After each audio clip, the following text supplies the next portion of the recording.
ഞാൻ എങ്ങനെയാണ് ഈ ഒരു ബിസിനസ്സിൽ വന്നതെന്നും എന്റെ ഈ ഒരു മൈലേസ്റ്റൽ ജേണിയാണ് നിങ്ങളുടെ മുന്നിൽ ഇന്ന് എക്സ്പീരിയൻസ് ചെയ്യാൻ പോകുന്നത്. എന്തായാലും ഞാൻ ഒരു സാധാരണ വീട്ടമ്മയായിരിക്കാണ് ഈ ഒരു മേഖലയിലോട്ട് കടന്നു വന്നിട്ടുള്ളത്. സാധാരണക്കാരെ വ്യക്തി, വിദ്യാഭ്യാസം വിദ്യാഭ്യാസം കഴിഞ്ഞെന്ന് പറയാൻ പറ്റില്ല. കാരണം 10ാം ക്ലാസ്സിൽ പഠിക്കുമ്പോഴാണ് എന്റെ വിവാഹം കഴിഞ്ഞത്. 2009 കല്യാണം കഴിഞ്ഞത് ശേഷമാണ്. അതായത് ഫെബ്രുവരിയിൽ കല്യാണം, മാർച്ചിൽ എക്സാം എഴുതിയ ഒരു വ്യക്തിയാണ് ഞാൻ. അങ്ങനെ ഒരു വിവാഹ ജീവിതത്തിലോട്ട് കടന്നു വന്നു. അങ്ങനെ കുടുംബമായിട്ട് അൽഹംദുലില്ലാഹ് നല്ല രീതിയിൽ സന്തോഷത്തോട് മുന്നോട്ട് പോയി. ഹസ്ബൻഡ് പ്രവാസിയാണ്. അങ്ങനെ നല്ല രീതിയിൽ മുന്നോട്ട് പോകുന്ന ഒരു ജീവിതം തന്നെയായിരുന്നു. എന്തായാലും 3 മക്കളൊക്കെ ആയി. ആ ഒരു സമയത്താണ് 2020 ഈ ഒരു ബിസിനസ് അവസരത്തിലോട്ട് ഞാൻ എത്തുന്നത്. ഞാൻ എങ്ങനെ എത്തിയെന്ന് വെച്ചാൽ, എനിക്ക് ഒരു അവസരം തന്നിട്ടുള്ളത് കമ്പനിയുടെ തന്നെ നാഷണൽ ടീം കോർഡിനേറ്ററുള്ള മല്ലിക മേഡാണ് ഈ ഒരു അവസരം തന്നത്. മാഡം ഈ ഒരു ബിസിനസ്സിൽ ജോയിൻ ചെയ്ത സമയത്ത് തന്നെ എന്നോട് പറഞ്ഞിട്ടുണ്ടായിരുന്നു ഈ ഒരു ബിസിനസ്സിനെ കുറിച്ച്. കാരണം അവരെന്റെ ഫാമിലി ഫ്രണ്ട് ആണ്, എന്റെ ഫ്രണ്ടിന്റെ അമ്മ കൂടിയാണ്. എന്റെ ഫ്രണ്ട് എന്ന് പറയുന്നത് RTC റാങ്കിൽ നിൽക്കുന്ന ഷിബിൻ സാറാണ്. അപ്പൊ അങ്ങനെ ഈ ഒരു അവസരത്തിലാണ് എനിക്ക് ഒരു അവസരം തന്നത്. പക്ഷേ തുടക്കത്തിൽ അവർ പറഞ്ഞ ഒരു സമയത്ത്, അവർ ജോയിൻ ചെയ്ത സമയത്ത് ഇതിനെ കുറിച്ച് കേൾക്കാനോ അതല്ലെങ്കിൽ ഇത് ചെയ്യാനോ ഒന്നും താല്പര്യപ്പെട്ടില്ല. കാരണം എന്റെ ഹസ്ബൻഡിന് ഇങ്ങനത്തെ മേഖല ഒന്നും ഒട്ടും ഇഷ്ടമല്ല. കാരണം നമ്മൾ ഇതിൽ പൈസ ഇറക്കേണ്ടി വരും, പൈസ ഇൻവെസ്റ്റ് ചെയ്യേണ്ടി വരും, പൈസ പോകും എന്നുള്ള ഒരു തെറ്റിദ്ധാരണയും കാര്യങ്ങളൊക്കെ ഉണ്ടായിരുന്നു. കാരണം മുന്നേ അദ്ദേഹത്തിന് ഒരു അനുഭവം ഉണ്ടായിരുന്നു. 25,000 രൂപ വേറൊരു മേഖലയിൽ, ഇതേപോലത്തെ വേറൊരു കമ്പനിയിൽ പോയി. പക്ഷേ ഈ ഒരു ഡയറക്ട് സെല്ലിംഗ് മേഖലയെ കുറിച്ച് കൂടുതൽ അറിവോ കാര്യങ്ങളോ ഒന്നുമില്ല. വേണ്ടപ്പെട്ട ഒരു വ്യക്തി പറഞ്ഞതുകൊണ്ട് കുറച്ച് ഉൽപ്പന്നങ്ങൾ ആ ഒരു കമ്പനിയിൽ നിന്ന് പർച്ചേസ് ചെയ്തു. അങ്ങനെ ഞങ്ങൾ 2 പേരും കൂടിയിട്ടാണ് ആ ഒരു പ്രോഗ്രാമിന് പോയത്. പക്ഷെ അവരുടെ ആ ഒരു മോട്ടിവേഷൻ, അവരുടെ ആ ഒരു സംസാരമൊക്കെ കേൾക്കുമ്പോൾ നമുക്ക് അപ്പൊ തന്നെ നമ്മുടെ കയ്യിലുള്ള പൈസ ഇനി എത്ര ലക്ഷങ്ങൾ ഉണ്ടെങ്കിൽ നമുക്ക് കൊടുക്കാൻ തോന്നും. കാരണം ആ രീതിയിലാണ് അവരുടെ സംസാരം ഉണ്ടായിരുന്നത്. അങ്ങനെ തന്നെ അദ്ദേഹം 25,000 രൂപക്ക് പ്രൊഡക്റ്റ് എടുത്തു. ഞങ്ങള് അങ്ങനെ വല്ലാതെ ഇതിനെ കുറിച്ച് പഠിക്കുക കാര്യങ്ങളൊന്നും ചെയ്തില്ല. അങ്ങനെ ഒരു വേണ്ടപ്പെട്ട ഒരു വ്യക്തിയെ എന്താ പറയാ, അവരുടെ ആ ഒരു ആവശ്യം മാറ്റിവെക്കണ്ടല്ലോ എന്ന് കരുതി ഞങ്ങൾ അങ്ങനെ എടുത്തതാണ്. അല്ലാതെ നമുക്കൊരു ആവശ്യം ആ ഒരു സമയത്ത് ഉണ്ടായിട്ടല്ല. ഹസ്ബൻഡ് പ്രവാസിയാണ്, ബിസിനസ്സാണ്. അവിടെ ഗൾഫിൽ 6 മാസം, നാട്ടിൽ 6 മാസം നിന്നിരുന്ന ഒരു വ്യക്തിയായിരുന്നു. മുന്നേ അദ്ദേഹത്തിന് ഒരുപാട് സ്ട്രഗിളും കാര്യങ്ങളൊക്കെ ചെയ്തിട്ടുണ്ടായിരുന്നു. ഒരു സൂപ്പർ മാർക്കറ്റിലായിരുന്നു ജോലിയൊക്കെ ഉണ്ടായിരുന്നത്. പിന്നെ അദ്ദേഹത്തിന്റെ ഒറ്റയ്ക്കുള്ള ഒരു തീരുമാനം കൊണ്ട് അദ്ദേഹം വേറെ സ്വന്തമായിട്ട് ഒരു ബിസിനസ് തുടങ്ങി. അങ്ങനെ അതിൽ കുറച്ച് ഒരു ബിസിനസ് ആകുമ്പോൾ അതിന്റെ തുടക്കത്തിൽ കുറച്ച് കഷ്ടപ്പാടുണ്ട്. അദ്ദേഹം ആ ഒരു മേഖല നല്ല കഷ്ടപ്പെട്ടു. പിന്നീട് അൽഹംദുലില്ലാഹ് നല്ല രീതിയിൽ മുന്നോട്ട് പോയി. ഏകദേശം ഒരു 4 ലക്ഷം രൂപ അല്ലെങ്കിൽ അതിന്റെ മീതൊക്കെ ഒരു മാസം അദ്ദേഹത്തിന് ആ ഒരു മേഖലയിലൂടെ ഉണ്ടാക്കാനൊക്കെ സാധിച്ചിട്ടുണ്ട്. അങ്ങനെ ഇരിക്കുന്ന സമയത്താണ് ഞാൻ ഈ ഒരു മേഖല ഏറ്റെടുക്കുന്നത്. കഥകൾ പറയുകയാണെങ്കിൽ ഒരുപാട് പറയാനുണ്ട്. പക്ഷെ എനിക്ക് അനുവദിച്ച സമയം എന്ന് പറയുന്നത് കുറച്ചേ ഉള്ളൂ. അപ്പൊ എല്ലാം കൂടി ചുരുക്കിയാണ് ഞാൻ പറയുന്നത്. അപ്പൊ അങ്ങനെ നിന്ന ഒരുപാട് കഷ്ടപ്പാടിൽ നിന്ന് അദ്ദേഹം ഒരു ജോലി ചെയ്യുമ്പോൾ അതിൻ്റെതായ കഷ്ടപ്പാടുണ്ട്. അപ്പോ അതിന് കിട്ടുന്ന ഒരു ഇൻകം എന്ന് പറയുന്നത് അതിനും നിശ്ചിത ഒരു തുക മാത്രമേ ഉള്ളൂ. നല്ല രീതിയിലുള്ള കഷ്ടപ്പാടുണ്ട്. അതേപോലെ തന്നെ നമ്മൾ ഇഷ്ടം പോലെ 8 അല്ലെങ്കിൽ ഗൾഫിലൊക്കെ ആകുമ്പോൾ 13 മണിക്കൂറും 14 മണിക്കൂറൊക്കെ ജോലി ചെയ്യണം. സൂപ്പർ മാർക്കറ്റിലൊക്കെ ഉള്ള ആളുകൾക്ക് അറിയാം, അവിടെ നമുക്ക് നല്ല രീതിയിൽ വർക്കും കാര്യങ്ങളൊക്കെ ഉണ്ടാവും. അങ്ങനെ ആ ഒരു മേഖലയിൽ നിൽക്കുന്ന സമയത്താണ് കല്യാണം കഴിഞ്ഞതിന് ശേഷം സ്വന്തമായിട്ട് കുറച്ച് ഗോൾഡും കാര്യങ്ങളൊക്കെ കൊടുത്ത് അത്യാവശ്യം പൈസ ഒക്കെ ഇൻവെസ്റ്റ് ചെയ്തിട്ട് ഒരു ബിസിനസ് തുടങ്ങി. പക്ഷെ അതിൽ നിന്ന് തുടക്കത്തിൽ കുറച്ച് ബുദ്ധിമുട്ടുണ്ടായിരുന്നെങ്കിൽ കൂടി നല്ല രീതിയിലുള്ള വരുമാനമൊക്കെ ഏൺ ചെയ്യാൻ സാധിച്ചു. അങ്ങനെ ഇരിക്കുന്ന സമയത്താണ് ഞാൻ ഈ ഒരു മേഖലയെ കുറിച്ചിട്ട് അദ്ദേഹത്തിനോട് പറയുന്നത്. അപ്പൊ അങ്ങനെ അദ്ദേഹം, ഞാൻ പറഞ്ഞല്ലോ 25,000 രൂപ പ്രൊഡക്റ്റ് എടുത്ത് അദ്ദേഹം പിന്നെ ഗൾഫിലോട്ട് പോയി. അത് ഞാൻ കുറച്ച് സാധനങ്ങൾ ഞാൻ കുറിച്ച് ബാക്കി അദ്ദേഹം പോകുമ്പോഴും കൊണ്ടുപോയി അവിടെ ആർക്കെങ്കിലും കൊടുക്കാതെ വിചാരിച്ചിട്ട്. കാരണം ഈ ഒരു മേഖലയെ കുറിച്ച് കൂടുതൽ അറിവൊന്നുമില്ല. അങ്ങനെ അതങ്ങോട്ട് വിട്ടു. അവിടുന്ന് പിന്നെ കുറച്ച് കഴിഞ്ഞിട്ടാണ് 2020 ഈ ഒരു ബിസിനസ് അവസരമായിട്ട് വീണ്ടും മല്ലിക മാഡം വരുന്നത്. മല്ലിക ചേച്ചി എന്നാണ് ഞാൻ വിളിക്കുക, ചേച്ചി എന്നാ വിളിക്കുക. അപ്പൊ ഈ ഒരു അവസരമായിട്ട് വീണ്ടും വരുന്നത്. ആ ഒരു സമയത്ത് കൊറോണയാണ്, കൊറോണ കത്തി നിൽക്കുന്ന സമയമാണ്. ആ ഒരു സമയത്ത് എന്നോട് ഇതിനെ കുറിച്ച് പറഞ്ഞപ്പോൾ ഞാൻ പറഞ്ഞു, വേണ്ട, എനിക്ക് ഇക്കാക്ക് ഇഷ്ടമല്ല ഈ ഒരു മേഖല ചെയ്യുന്നത്. പിന്നെന്ന് പറഞ്ഞാൽ എന്നെ കുറിച്ച് എനിക്ക് അപ്പൊ വേറൊരു ഇൻകത്തിനെ കുറിച്ച് ഒന്ന് ചിന്തിക്കേണ്ട ഒരു ആവശ്യം വന്നിട്ടുണ്ടായിരുന്നില്ല. കാരണം നല്ല രീതിയിൽ മുന്നോട്ട് പോകുന്ന ഒരു ലൈഫാണ്. വേറെ പ്രത്യേകിച്ച് ബുദ്ധിമുട്ടോ കാര്യങ്ങളൊന്നുമില്ല, നമ്മുടെ കാര്യങ്ങളൊക്കെ നടക്കുന്നുണ്ട്. അപ്പൊ പിന്നെ വേറെ ആ ഒരു സമയത്ത് നമ്മുടെ ആ ഒരു ലോകം എന്ന് പറയുന്നത് അങ്ങനെ വളരെ ചെറിയൊരു ലോകമായതുകൊണ്ട് തന്നെ വലിയ വലിയ ആഗ്രഹങ്ങളൊന്നും ഇല്ലാതെ അങ്ങനെ മുന്നോട്ട് പോയിക്കൊണ്ടിരിക്കുമ്പോൾ നമുക്ക് വേറെ ബുദ്ധിമുട്ടുകളൊന്നും ഇല്ലല്ലോ. അപ്പൊ കൂടുതൽ ഞാൻ അതിനെ കുറിച്ചൊന്നും ചിന്തിച്ചില്ല. പക്ഷെ കൂടെ ചേച്ചി അവിടെ വരും, ഇതിനെ കുറിച്ച് പറയും. അപ്പൊ ഞാൻ എന്റെ ഹസ്ബൻഡിനോട് പറയുമ്പോൾ എന്നോട് പറഞ്ഞത്, നീയുണ്ട്, നിന്റെ ഒരു ചേച്ചി ഉണ്ട്, എന്നോട് നീ ഒരു കാര്യം പറയരുതെന്നാണ് പിന്നീട് പറഞ്ഞത്. പിന്നെ ഞാൻ അങ്ങനെ അത് വിട്ടു. പിന്നീട് വീണ്ടും ഇങ്ങനെ വന്ന് പറയുമ്പോൾ ഞാൻ എന്തായാലും അദ്ദേഹത്തിനോട് തുടക്കത്തിൽ തന്നെ പറയാതെ ഒരു ID ക്രിയേറ്റ് ചെയ്തിട്ട് നമുക്ക് വീട്ടിലേക്ക് ആവശ്യമുള്ള ഉൽപ്പന്നങ്ങൾ എടുക്കാം എന്ന് ഞാൻ കരുതി. കാരണം ഇതിന്റെ ഉൽപ്പന്നങ്ങൾ നല്ലതാണെന്നറിയാം. ചേച്ചി ഉൽപ്പന്നങ്ങൾ തരാറുണ്ട്, ഇതിന്റെ ബ്രോഷർ തരാറുണ്ട്. ബ്രോഷറൊക്കെ തരുമ്പോൾ എനിക്ക് അന്ന് അത്ര സീരിയസ് ഒന്നും തോന്നിയില്ല. ഞാനത് വായിച്ചു നോക്കും, ഞാൻ അവിടെ കളയാറുണ്ട്. പക്ഷെ ഇന്നൊരു ബ്രോഷർ കളയുമ്പോൾ എനിക്കത് വല്ലാത്തൊരു വേദനയാണ് കേട്ടോ. അന്നത്തെ കാര്യമാണ് ഞാൻ പറയുന്നത്. അപ്പോ അങ്ങനെ അതിനെ കുറിച്ച് അത്ര അറിവില്ലാത്തത് കൊണ്ട് തന്നെ ഞാൻ അത് അങ്ങനെ വിട്ടു. വീണ്ടും ചേച്ചി വന്ന് പറയും. അങ്ങനെ ഞാൻ എന്തെങ്കിലും ജോലി ചെയ്യാൻ തന്നെ തീരുമാനിച്ചു. ഞാൻ ഒരു പെരുന്നാൾ സമയത്ത് എന്റെ വീട്ടിൽ പോയ സമയമാണ്. അങ്ങനെ ഞാൻ എന്ത് ചെയ്തു, ഒരു 15,000 രൂപക്ക് കുറച്ച് പൈസ എന്റെ ഉപ്പാടെ അടുത്ത് ഞാൻ കടം വാങ്ങിച്ചു. ഞാനിത് വിറ്റിട്ട് തരാം എന്നുള്ള രീതിയിൽ. കാരണം എനിക്ക് 4 നാത്തൂന്മാരുണ്ട്. അവർക്ക് ഞാൻ ഇങ്ങനെ എന്താ പറയാ ആഗ്രഹിച്ചു എന്ത്, അവർക്കും കുറച്ച് സാധനം കൊടുക്കാം, എനിക്കും കുറച്ച് ഉപയോഗിക്കാം, എന്റെ വീട്ടിലൊക്കെ ഉപയോഗിക്കാമല്ലോ, കുട്ടികൾക്കൊക്കെ നല്ല സാധനങ്ങൾ ഉപയോഗിക്കാം എന്ന് കരുതി ഇതിൽ ഐഡി ക്രിയേറ്റ് ചെയ്തു. അങ്ങനെ 15,000 രൂപക്കാണ് അന്ന് പ്രൊഡക്റ്റ് എടുത്തത്. അന്ന് ഒരു ഓഫർ ടൈം ഒക്കെ ഉള്ളത് കൊണ്ട് തന്നെ 7,500 7,500 അങ്ങനെ 15,000 രൂപക്കാണ് നമ്മൾ പ്രൊഡക്റ്റ് എടുത്തു സ്റ്റാർട്ട് ചെയ്തു. പക്ഷെ ഒരു ബിസിനസ് ആയിട്ട് ഒന്നല്ല, കുറച്ച് ഉൽപ്പന്നങ്ങൾ എടുത്തു. വേണ്ടപ്പെട്ട എന്റെ 4 പെങ്ങന്മാരാണ് ഹസ്ബൻഡിനുള്ള, അവർക്കും കൊടുക്കാം, എന്റെ വീട്ടിൽ ഉപയോഗിക്കാം എന്ന് വിചാരിച്ചിട്ട് എടുത്തു. അങ്ങനെ ഇതിലെ കവച ഫാഷനൊക്കെ അന്ന് അറിയാലോ, ഒരു 4 ചില്ലറ രൂപ കുറവില് നമുക്ക് കിട്ടും. അപ്പൊ എത്ര ആയാലും നമുക്ക് നമ്മുടെ പൈസ സേവ് ചെയ്യാനാണ് സഹായിക്കുന്നത്. അപ്പൊ ഹസ്ബൻഡിനെ കുറിച്ച് വല്ല അറിവില്ലാത്തത് കൊണ്ടാണ് ആള് പിന്നീട് സമ്മതിക്കും എന്നുള്ള ഒരു ധാരണയായിരുന്നു എന്റെ. അങ്ങനെ ഞാൻ ഐഡി ക്രിയേറ്റ് ചെയ്തു. 15,000 രൂപ ഉൽപ്പന്നങ്ങൾ അവിടുന്ന് കുറച്ച് ദിവസം കഴിഞ്ഞിട്ട്, അന്ന് പെട്ടെന്ന് നമ്മുടെ എടപ്പാടൊന്നും യൂസ് ഇല്ല, അങ്ങനെ അവര് എത്തിച്ചു തന്നു. അവിടുന്ന് ഒരാഴ്ച കഴിഞ്ഞിട്ടാണ് പ്രൊഡക്റ്റ് എത്തിച്ചു തന്നത്. അങ്ങനെ ഒരു രാത്രിയാണ്, വൈകുന്നേര സമയത്ത് ഷിബിൻ സാറിന്റെ അമ്മയും കൂടിയിട്ടാണ് എന്റെ വീട്ടിൽ വന്ന് പ്രൊഡക്റ്റ് തന്നത്. അങ്ങനെ ജോയിൻ ചെയ്തു. ഒരു 2 ദിവസം കഴിഞ്ഞിട്ട്, പിന്നെ പറയാതിരിക്കാൻ പറ്റുന്നില്ല ഹസ്ബൻഡിനോട്, എല്ലാ കാര്യങ്ങളും ഷെയർ ചെയ്യുന്ന ഹസ്ബൻഡിനോട് ഇത് ഒളിച്ചു വെക്കാൻ പറ്റുന്നില്ല. 2 ദിവസം കഴിഞ്ഞിട്ട് ആളോട് പറഞ്ഞു, ഞാനിങ്ങനെ ജോയിൻ ചെയ്തിട്ടുണ്ട്, കുറച്ച് ഉൽപ്പന്നങ്ങൾ എടുത്തിട്ടുണ്ട്, എമൗണ്ട് പറഞ്ഞിട്ടില്ല, കാരണം എമൗണ്ട് പറഞ്ഞാൽ ചിലപ്പോൾ ചീത്ത കേൾക്കുന്ന അറിയാം. കുറച്ച് ഉൽപ്പന്നങ്ങൾ എടുത്തെന്ന് മാത്രമേ പറഞ്ഞുള്ളൂ. പറഞ്ഞത് മാത്രമേ എനിക്ക് ഓർമ്മയുള്ളൂ. പിന്നെ ഉണ്ടായിരുന്നത് ഭയങ്കര ചീത്ത തന്നെയായിരുന്നു. ഞാൻ എന്റെ വീട്ടിൽ പെരുന്നാൾക്ക് നിൽക്കാൻ പോയതായിരുന്നു. ഉപ്പാക്ക് ഫോൺ കൊടുക്കാൻ പറഞ്ഞു. ഉപ്പ വൈകുന്നേര സമയത്ത്, രാത്രി സമയത്ത് ഭക്ഷണം കഴിക്കുന്ന ഒരു സമയമാണ്. ആൾക്ക് ഫോൺ കൊടുത്തു. ഉപ്പാനെ ചീത്ത പറഞ്ഞു, എന്തിനാണ് നിങ്ങൾ അവളെ സമ്മതിച്ചത്, അവിടെ നിന്നിട്ടല്ലേ ഇത് ചെയ്തത്, നിങ്ങൾ അറിഞ്ഞുകൊണ്ടല്ലേ ചെയ്തെന്ന് പറഞ്ഞിട്ട്. കല്യാണം കഴിഞ്ഞ് ഇത്ര വർഷത്തിന്റെ ഇടയ്ക്ക് എന്റെ ഉപ്പാനെ ഒരു ചീത്ത പോലും പറയാതെ, അല്ലെങ്കിൽ ഒരു മറുത്തൊരു വാക്ക് പോലും പറയാത്തൊരു വ്യക്തിയായിരുന്നു എന്റെ ഹസ്ബൻഡ്. പക്ഷെ ഈ ഒരു കാര്യത്തിന് വഴക്ക് പറഞ്ഞു. അതേപോലെ തന്നെ എന്റെ ഉമ്മാനോട് സംസാരിച്ചു. കാരണം ദേഷ്യം പിടിച്ചു കഴിഞ്ഞാൽ എല്ലാവർക്കും അറിയുന്നതിൽ ഒരുപാട് സ്ത്രീകൾ ഉണ്ടാവും, ആണുങ്ങളുടെ സ്വഭാവം. അപ്പൊ അതുകൊണ്ട് തന്നെ അദ്ദേഹം നല്ല രീതിയിൽ പ്രഷറായിരുന്നു. ഫോൺ കട്ട് ചെയ്തു. പിന്നീട് ഒരാഴ്ച എനിക്ക് ഫോൺ വിളിച്ചിട്ടില്ല എന്നുള്ളതാണ് സത്യം. ഞാൻ മിസ് കോൾ അടിച്ചുകൊണ്ടേയിരിക്കും. മിസ്സടിച്ച് ഞാൻ ബുദ്ധിമുട്ടിയിട്ടുണ്ട്. ഞാൻ അത്രയും ആ ഒരാഴ്ച ഞാൻ അനുഭവിച്ച വേദന എന്ന് പറയുമ്പോൾ നിസ്സാരമായിട്ട് പറയുന്നുണ്ട്. ഒരുപാട് പ്രവാസികളുടെ ഭാര്യമാര് ഒരു പക്ഷെ ഇതിലുണ്ടായിരിക്കാം. നമ്മൾ എന്ന് വിളിക്കുന്ന ആൾ ആ ഒരു സമയത്ത് വിളിച്ചിട്ടില്ലെങ്കിൽ നമ്മൾ അനുഭവിക്കുന്ന ആ ഒരു ടെൻഷൻ എന്ന് പറയുന്നത് വല്ലാത്തൊരു വേദനയാണ്. പിന്നെ കരച്ചിലായി. ഞാൻ ചേച്ചിക്ക് വിളിച്ചിട്ട് പറഞ്ഞു ഇങ്ങനെ ഒരു സംഭവം ഉണ്ടായിരുന്നു. അപ്പൊ ചേച്ചിക്കും ആകെ ടെൻഷനായി. ആകെ എന്നെക്കാളും കൂടുതൽ ടെൻഷനായത് ചേച്ചിക്കാണ്. കാരണം ചേച്ചി കാരണം എന്റെ ലൈഫിൽ എന്തെങ്കിലും ബുദ്ധിമുട്ട് വരുമോ എന്നുള്ളതാണ് ഉണ്ടായത്. കാരണം ഉമ്മാടെ വാക്കും പിന്നെ ഉപ്പാടെ വാക്കും ചേച്ചി കേൾക്കേണ്ടി വന്ന് എന്റെ സങ്കടം ഹസ്ബൻഡ് പറഞ്ഞ കാര്യങ്ങളൊക്കെ പറഞ്ഞപ്പോ അങ്ങനെ പിന്നെ ആള് പറഞ്ഞു, ഇങ്ങനെ പറഞ്ഞു, കുട്ടീന്ന് അവനക്ക് ഇഷ്ടമല്ലെങ്കിൽ ചെയ്യണ്ട, കുഴപ്പമില്ല എന്ന് പറഞ്ഞു. ചേച്ചി എന്താ വെച്ചാൽ ചെയ്യാന്ന് പറഞ്ഞു. പ്രൊഡക്റ്റ് എടുത്തിട്ടുണ്ടല്ലോ, എന്തെങ്കിലും വഴി കാണാന്ന് പറഞ്ഞു. അങ്ങനെ പിന്നീട് ഒരാഴ്ചക്ക് ശേഷം ഞാന് ഇങ്ങനെ മിസ് കോൾ അടിക്കുന്നുണ്ട്, മക്കളെ കൊണ്ട് വിളിപ്പിക്കുന്നുണ്ട്, വോയിസ് അയക്കുന്നുണ്ട് വാട്സപ്പിലൊക്കെ. പക്ഷെ ആളൊരു റിപ്ലൈ ഉണ്ടായിരുന്നില്ല. പിന്നീട് ഒരാഴ്ച കഴിഞ്ഞപ്പോ പിന്നെ ആള് വിളി തുടങ്ങി. കാരണം ദേഷ്യമൊക്കെ കെട്ടിറങ്ങി. അത്രയും ദേഷ്യം ഉണ്ടായിരുന്നു. കാരണം ചെയ്യരുതെന്ന് മുന്നേ പറഞ്ഞിട്ടുണ്ടല്ലോ ചെയ്യരുതെന്ന്. ആ ചെയ്യരുതെന്ന് പറഞ്ഞ കാര്യം ചെയ്തത് കൊണ്ടുള്ള ആ ഒരു ദേഷ്യമായിരുന്നു. പിന്നീട് ആളുടെ ദേഷ്യമൊക്കെ മാറി പിന്നെ വിളി തുടങ്ങി. അതിന്റെ ഇടയ്ക്ക് ഞാൻ അതിന്റെ പ്രൊഡക്റ്റ് ഞാൻ സ്റ്റാർട്ട് ചെയ്തിട്ടുണ്ടായിരുന്നു. ബ്ലഡ് പ്യൂരിഫയർ എന്നൊരു പ്രൊഡക്റ്റ് എന്റെ മോൾക്ക് ലിബഗീനോ എന്റെ മോൾക്ക് കൊടുത്തു തുടങ്ങിയിട്ടുണ്ടായിരുന്നു. എന്റെ മോൾക്ക് ആ ഒരു സമയത്ത് ഒരു 10 വയസ്സുള്ള ഒരു സമയത്ത് വായ്പുണ്ണിന്റെ പ്രശ്നം ഉണ്ടായിരുന്നു. നല്ല വായ്പുണ്ണായിരുന്നു. അപ്പോ ഈ ഒരു ബ്ലഡ് പ്യൂരിഫയറും ലിബഗൈനും സ്റ്റാർട്ട് ചെയ്തു. ഏകദേശം ഒരാഴ്ച തന്നെ അവളത് ഉപയോഗിച്ചപ്പോൾ അവൾക്ക് നല്ല തരത്തിലുള്ള മാറ്റം ഉണ്ടായിരുന്നു. അത് ഇതിന്റെ ഇടയ്ക്ക് കിട്ടിയ റിസൾട്ട് ആണ്. ഒരാഴ്ച മാത്രമേ ഉപയോഗിച്ചിട്ടുള്ളൂ. എനിക്ക് ഇതിനെ കുറിച്ച് പ്രൊഡക്റ്റിനെ കുറിച്ച് ഒരു ഐഡിയ ഇല്ല. ഞാൻ കൊടുത്തത് ആ ഒരു സമയത്ത് അവൾക്ക് കണ്ണിന്റെ മുകളിൽ കുരു ഉണ്ടായിരുന്നു. ഞാൻ അന്ന് പട്ടംകുളം എന്ന് പറയുന്ന സ്ഥലത്ത് ഒരു വൈദ്യരുണ്ട്, ബാലകൃഷ്ണ വൈദ്യർ എന്ന് പറയും. അദ്ദേഹത്തിന് പോയി കണ്ടപ്പോ അദ്ദേഹം ഗുളിക കഷായം മരുന്നൊക്കെ തന്നു. അത് ഒരു 2-3 ദിവസം ഉപയോഗിച്ച കുട്ടികളല്ലേ, ഭയങ്കര ചവർപ്പും കാര്യങ്ങളൊക്കെ ആയതുകൊണ്ട് അത് അങ്ങനെ ഉപയോഗിച്ചില്ല. എന്നിട്ട് അപ്പോ എന്റെ ഒരു ധാരണ കുരുവും കാര്യങ്ങളൊക്കെ വരുന്നത് രക്തദൂഷ്യം കൊണ്ടാണല്ലോ. അങ്ങനെ ഒരു ഇതുള്ളത് കൊണ്ട് തന്നെ ബ്ലഡ് പ്യൂരിഫയർ കൊടുത്തു. ബ്ലഡ് പ്യൂരിഫയർ ഒരു ആഴ്ച കൊടുത്തു. അത് കൊടുത്തപ്പോ അതിന്റെ റിസൾട്ട് കൊണ്ട് അൽഹംദുലില്ലാഹ് ഇപ്പൊ ഈ 5 വർഷമായിട്ടും പിന്നീട് ആ ഒരു വായ്പുണ്ണിന്റെ പ്രശ്നം ഉണ്ടായിട്ടില്ല എന്നാണ്.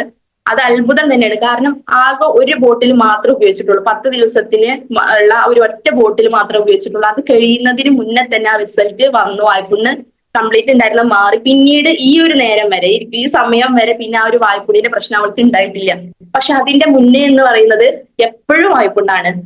7 വയസ്സ് മുതൽ റമദാനിൽ കൃത്യമായിട്ട് നോമ്പ് നോക്കാൻ തുടങ്ങിയ ഒരു വ്യക്തി. ആ ഒരു നോമ്പിന്റെ സമയത്തൊക്കെ കുട്ടികൾ ആകെ കഴിക്കുക ഫ്രൂട്ട്സ് ആണ്. ഇന്നത്തെ ആ കുട്ടികൾക്കൊന്നും അറിയാലോ, ചോറ് അങ്ങനെയുള്ളതൊന്നും ഇഷ്ടമല്ല. ഈ ഒരു ഫ്രൂട്ട്സ് കഴിക്കുമ്പോഴൊക്കെ ഭയങ്കര നീറ്റാണ് ഉണ്ടാവും. ചുണ്ടിന്റെ മുകളിൽ വരെ വായ്പുണ്ണിന്റെ പ്രശ്നം വന്നിട്ടുണ്ടായിരുന്നു. ഒരുപാട് ഡോക്ടർ കാണിച്ചിട്ടും മാറാത്ത ഒരു പ്രശ്നത്തിന് റിസൾട്ട് കിട്ടി. അത് പിന്നെ ഒരാഴ്ച കഴിഞ്ഞൊക്കെ വിളിച്ചപ്പോഴൊക്കെ അത് പറയുണ്ടായി. അപ്പോഴൊക്കെ ആൾക്ക് കുറച്ചൊരു, അപ്പോഴാണ് ഒരു സമാധാനം, ആള് തണുത്തത്. അങ്ങനെ പിന്നെ എന്നോട് ഈ തുടക്കത്തിൽ ഒരാഴ്ച കഴിഞ്ഞ് വിളിച്ചെന്ന് പറഞ്ഞു. അപ്പോൾ എന്നോട് വല്ലാതെ സംസാരിക്കില്ലായിരുന്നു, മക്കളോട് സംസാരിക്കും. അപ്പൊ മോള് പറയും ഇങ്ങനെ, ഉമ്മച്ചിന് ആ മരുന്ന് ഉപയോഗിച്ചിട്ട് ഉപ്പച്ചി എന്റെ വായ്പുണ്ണ് മാറി എന്നൊക്കെ പറഞ്ഞപ്പോ അപ്പൊ ആൾക്കൊരു ഇതായി. അപ്പൊ പിന്നീട് ആള് ഓക്കെ ആയി. പിന്നെ എനിക്ക് വിളിക്കാൻ തുടങ്ങി. അപ്പൊ ഞാൻ ഇങ്ങനെ പറഞ്ഞു, ഇഷ്ടമല്ലെങ്കിൽ ഞാൻ ചെയ്യുന്നില്ല, പക്ഷെ നല്ല പ്രൊഡക്റ്റ് ആണ് ഇട്ടാന്ന് പറഞ്ഞു. അപ്പൊ പിന്നെ എന്താ വെച്ചാൽ ചെയ്യെന്ന് പറഞ്ഞു. എന്നാ ആർക്കും ഇത് ഇറങ്ങി കൊടുക്കാനോ അങ്ങനെ ഒന്നും ചെയ്യരുതിട്ടാന്ന് പറഞ്ഞു. ആ ഓക്കെ എന്നും പറഞ്ഞു. അങ്ങനെ ഞാൻ ഒരു 15 ദിവസമാണ് അന്ന് വീട്ടിൽ പോയി നിൽക്കുക. ഒരു 2 മാസം ഇവിടെ ഹസ്ബൻഡ് വീട്ടിൽ നിൽക്കുമ്പോ ഒരു 10-15 ദിവസമൊക്കെ ഒരു പക്ഷെ അവിടെ പോയി നിൽക്കാറുണ്ട്. അങ്ങനെ അവിടുത്തെ ആ ഒരു കാലാവധി കഴിഞ്ഞിട്ട് ഈ പ്രൊഡക്റ്റ് ഒരു ബോക്സ് പ്രൊഡക്റ്റാ. ഫസ്റ്റ് എന്റെ ഉമ്മയാണ് നീ എന്തായാലും ആദ്യമായിട്ട് തുടങ്ങിയതല്ലേ എന്ന് പറഞ്ഞിട്ട് ഒരു 2000 രൂപയുടെ അടുത്ത് പ്രൊഡക്റ്റ് എന്റെ ഉമ്മയാണ് എന്റെ കയ്യിൽ നിന്ന് ആദ്യമായിട്ട് വാങ്ങിയത്. MRP വന്നിട്ടാണ് എന്റെ ഉമ്മ എന്റെ കയ്യിൽ നിന്ന് വാങ്ങിയത്. ഉമ്മമാര് വാങ്ങുമ്പോൾ അതിനൊരു ബർക്കത്ത് വേറെയാണല്ലോ. അങ്ങനെ എന്റെ ഉമ്മയാണ് ഫസ്റ്റിൽ വാങ്ങിയത്, പിന്നെയാണ് മോൾക്ക് കൊടുത്തത്. അങ്ങനെയാണ് ഞാന് ഇത് സ്റ്റാർട്ട് ചെയ്തത്. അപ്പോഴും ഇത് സ്റ്റാർട്ട് ചെയ്തതൊന്നും പറയാൻ പറ്റില്ല, കാരണം അങ്ങനെയായിരുന്നു കാര്യങ്ങൾ. അങ്ങനെ ഈ പ്രൊഡക്റ്റ് ഒരു ബോക്സ് ആണ് ഉണ്ടായിരുന്നത്. ഈ ബോക്സ് ആയിട്ട് എന്റെ ഹസ്ബൻഡ് വീട്ടിലോട്ട് വന്നു, ഹൈറക്കാർക്ക് വന്നു. ഇവിടെ വന്നപ്പോ ഒരാള് ഇവിടെ വന്നൊക്കെ ഇതിന്റെ ഒരു ബോക്സ് ഒക്കെ ഇടുങ്ങി എന്തായാലും വീടിന്റെ പടിക്കെതിരെ എന്തായാലും കച്ചവടം ചെയ്യാം. ആ ഒരു രീതിയിലുള്ള നെഗറ്റീവ് ആയിരുന്നു പിന്നെ ഉണ്ടായിരുന്നത്. പിന്നീട് എന്തായാലും വേണ്ടില്ല, ഞാൻ എന്റെ ഹസ്ബൻഡിനോട് പറഞ്ഞു, പിന്നീട് ഞാൻ പറഞ്ഞു എത്ര രൂപ കൊടുത്തിട്ടാണ് സാധനം വാങ്ങിയിട്ടുള്ളത്, എനിക്കത് തിരിച്ച് ഉണ്ടാക്കി എടുക്കണം. 15,000 രൂപ കൊടുത്തിട്ടുണ്ടെങ്കിൽ ആ 15,000 രൂപ തിരിച്ചെടുക്കണം. കാരണം ഉപ്പാന്റെ അടുത്ത് ഞാൻ കുറച്ച് പൈസ കടം വാങ്ങിയിട്ടുണ്ട്. ഞാനിത് വേറൊരു രീതിയിലൊന്നല്ല, നല്ല രീതിയിൽ ചെയ്യാൻ പറ്റുന്നതാണ്, നിങ്ങൾക്ക് ഇതിനെ കുറിച്ച് അറിയാത്തത് കൊണ്ടാണ് എന്നൊക്കെ പറഞ്ഞു. അങ്ങനെ എന്താ വെച്ചാൽ നിന്റെ ഇഷ്ടം പോലെ ചെയ്യുന്നുള്ള ആ ഒരു വാക്ക് പിന്നീട് കിട്ടി. അങ്ങനെ ഞാൻ എന്ത് ചെയ്തു, ഉൽപ്പന്നങ്ങൾ ഇട്ട്. എനിക്ക് അതൊന്നും അറിയില്ല എങ്ങനെ ചെയ്യണം, ഏത് ചെയ്യണം. കാരണം കൊറോണ സമയത്താണ്, നമുക്കൊരു ഓഫ്ലൈൻ മീറ്റിങ്ങോ കാര്യങ്ങളൊന്നും ഇല്ല, ഓൺലൈൻ മീറ്റിംഗ് ആണ്. പിന്നെ എന്നെ ജോയിൻ ചെയ്യിപ്പിച്ച മല്ലികവിടെ ജോയിൻ ചെയ്യിപ്പിച്ചു. എന്റെ ലീഡർ എന്ന് പറയുന്നത് ഷിബിൻ സാറാണ്. ആളെ ഒരു ആയിട്ട് താഴെയാണ് ഞാൻ ജോയിൻ ചെയ്തിട്ടുള്ളത്. അപ്പൊ അതുകൊണ്ട് തന്നെ അദ്ദേഹം തുടക്കക്കാരനാണ്. അദ്ദേഹം ഒരു റൂബി റാങ്കിൽ വെക്കുന്ന ഒരു വ്യക്തി. അദ്ദേഹത്തിനും ഈ ഒരു ബിസിനസിനെ കുറിച്ചിട്ട് പഠിച്ചു വരുന്നേ ഉള്ളൂ. എന്നിരുന്നാൽ പോലും ആളോട് കാര്യങ്ങളൊക്കെ ചോദിച്ച് ഞാനിങ്ങനെ പഠിക്കും. എനിക്ക് മൂന്നാമത്തെ ആള് ചെറിയ മോനെ, പാല് കൂടി മാറ്റിയിട്ടില്ല. ആ ഒരു ചെറിയ മോനെ വെച്ചിട്ടാണ് പിന്നീട് ഞാന് ഈ ഒരു ബിസിനസ് ഏറ്റെടുത്ത് ചെയ്തത്. അങ്ങനെ ഞാനിവിടെ ഈ പ്രൊഡക്റ്റ് എന്തെങ്കിലും ചെയ്യണമല്ലോ, കൊടുക്കണം ആർക്കെങ്കിലും ഒക്കെ. അപ്പൊ ഞാൻ എന്നിട്ട് ഇതിനെ കുറിച്ച് അറിയില്ല. എനിക്കൊരു ബുക്ക് തന്നിട്ടുണ്ട്. ആ ഒരു ബുക്കും ഈ പ്രൊഡക്റ്റ് കൂടിയിട്ട് ഒരു കവറിലാക്കി, അങ്ങനെ തന്നെ പറയും. പക്ഷെ അങ്ങനെ അല്ലട്ടോ അതിന്റെ രീതി. ഞാൻ ചെയ്തൊരു രീതിയാണ്, എനിക്ക് അറിയാത്തത് കൊണ്ടാണ് ഞാൻ എന്ത് ചെയ്ത് എന്റെ വീടിന്റെ അടുത്ത് ഇങ്ങനെ ഞാനൊരു ബിസിനസ് തുടങ്ങിയിട്ടുണ്ട്. ഈ ബുക്കും വെച്ചിട്ടാണ് ഞാൻ കാണിച്ചത്. ഇന്ന സാധനങ്ങൾ നിങ്ങൾക്ക് എന്തെങ്കിലും വേണോ എന്നുള്ള രീതിയിലാണ് ഞാൻ ചോദിച്ചിട്ടുണ്ടായിരുന്നത്. അപ്പൊ വേണോന്ന് ചോദിച്ചാൽ 2 ആൻസറേ ഉള്ളൂ, യെസ് ഓർ നോ. പക്ഷെ അത് അന്ന് എനിക്കറിയില്ലായിരുന്നു. നിങ്ങൾക്ക് വേണ്ടി പറയാണ്, കാരണം പുതിയ ആളുകൾ പറയുന്നതാണ്. ബ്രോഷർ വെച്ചിട്ട് ചോദിക്കട്ടെ, അല്ലെങ്കിൽ ബുക്ക് വെച്ചിട്ട് ചോദിക്കട്ടെ, അവർക്ക് പ്രൊഡക്റ്റ് വേണമെങ്കിൽ ഞാൻ പർച്ചേസ് ചെയ്യാന്നുള്ള രീതിയൊക്കെ. പക്ഷെ അതൊരു തെറ്റായ രീതിയാണെന്ന് എന്റെ അനുഭവം കൊണ്ട് ഞാൻ പറയാണ്.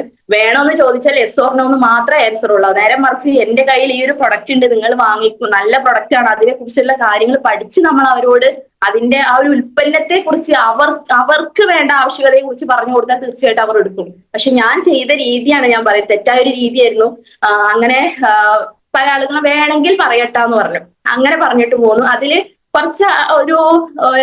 കുറച്ചാളുകൾ ഉൽപ്പന്നങ്ങൾ എടുത്തു. പക്ഷെ അന്ന് ആ ഉൽപ്പന്നങ്ങൾ വാങ്ങിയ ആളുകൾ ഇന്നും നമ്മുടെ ഉൽപ്പന്നങ്ങൾ എന്റെ അടുത്ത് വാങ്ങാറുണ്ട്. അവർ ഗൾഫിൽ ഫാമിലി ആയിട്ട് താമസിക്കുന്ന ആളുകളാണ്. അവർ ഗൾഫിലോട്ട് പോകുമ്പോൾ നമ്മുടെ ഹെർബൽ പേസ്റ്റ് ആണ് ഇന്നും അവർ ഉപയോഗിക്കുന്നത്. അപ്പൊ വാങ്ങിയ ആളുകൾ ഇന്നും ഉപയോഗിക്കാറുണ്ട്.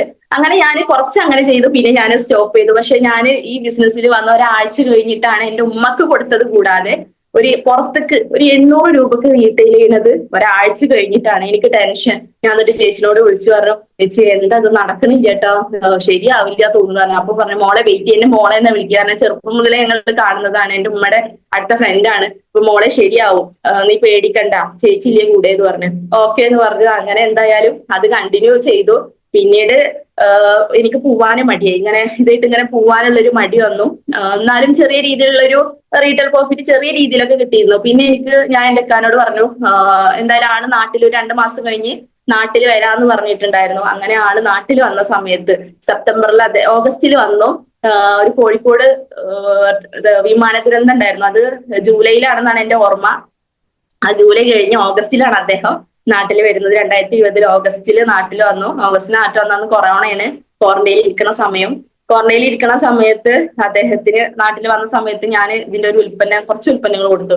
ഒന്ന് കൊടുത്തത് ഒരു കവചപ്രാശി ലിവകേലിക്കൂട്, അതേപോലെ herbal paste, Mahabhringraj hair oil. ഇത് 4 കൂടി കൊടുത്തു. ഇത് കൊണ്ടു കൊടുത്തതും ഷിബിൽ സാറാണ്. എന്റെ ആളുടെ ഹസ്ബൻഡിന്റെ സിസ്റ്ററുടെ വീട്ടിലാണ് ക്വാറന്റൈനിൽ ഇരുന്നത്. അപ്പൊ വീടിന് പുറത്താണ് വെച്ചു കൊടുത്തത്. കാരണം പ്രവാസികളൊക്കെ കണ്ട് ആട്ടി ഓടിക്കുന്ന കാലായിരുന്നു. കൊറോണ അത്രയും കത്തി നിൽക്കുന്ന സമയല്ലേ. അപ്പൊ പുറത്ത് ഇത് കൊടുത്തിട്ട് വെച്ചിട്ട് വന്നു ആള്. പിന്നെ ആളത് ഉപയോഗിക്കേണ്ട വിധം ഞാൻ പറഞ്ഞു കൊടുത്തു. ഇത് എന്താണെന്നോ എങ്ങനെയാണെന്നോ അല്ലെങ്കിൽ ഇതിനെക്കുറിച്ച് കൂടുതൽ കാര്യങ്ങളൊന്നും പറഞ്ഞില്ല. അതിന്നെ ഈ രീതിയിൽ ഉപയോഗിക്കണം എന്ന് പറഞ്ഞു. കവചപ്രാശി രാവിലെ ഒരു ടേബിൾ സ്പൂണും രാത്രി ഒരു ടേബിൾ സ്പൂണും ഭക്ഷണത്തിന് ശേഷം കഴിക്കാൻ പറഞ്ഞു. അങ്ങനെ ആള് അത് ഉപയോഗിച്ചു. പിന്നെ പേസ്റ്റ് എന്തായാലും ഉപയോഗിക്കുമല്ലോ, അതന്നെ ലിവകേലിക്കൂടെ ഒക്കെ അവിടെ വെച്ചു. ഈ ഒരു കവചപ്രാശി ഉപയോഗിച്ചു. അത് ഉപയോഗിച്ചപ്പോ അതിന്റെ ടേസ്റ്റ് ഇഷ്ടമായപ്പോ അതങ്ങനെ കണ്ടിന്യൂസ് ആയിട്ട് ഉപയോഗിച്ചു എന്ന് പറഞ്ഞു ഹെർബൽ പേസ്റ്റ് ഉപയോഗിച്ചു. ഈ കവചപ്രാശി ഉപയോഗിച്ച റിസൾട്ടിലാണ് ഇന്ന് ഞാൻ നിങ്ങളുടെ കൂടെ സംസാരിക്കുന്നത് തന്നെ. കാരണം ആളുടെ ഒരു 10-15 വർഷമായിട്ടുള്ള അലർജി ഉണ്ടായിരുന്നു.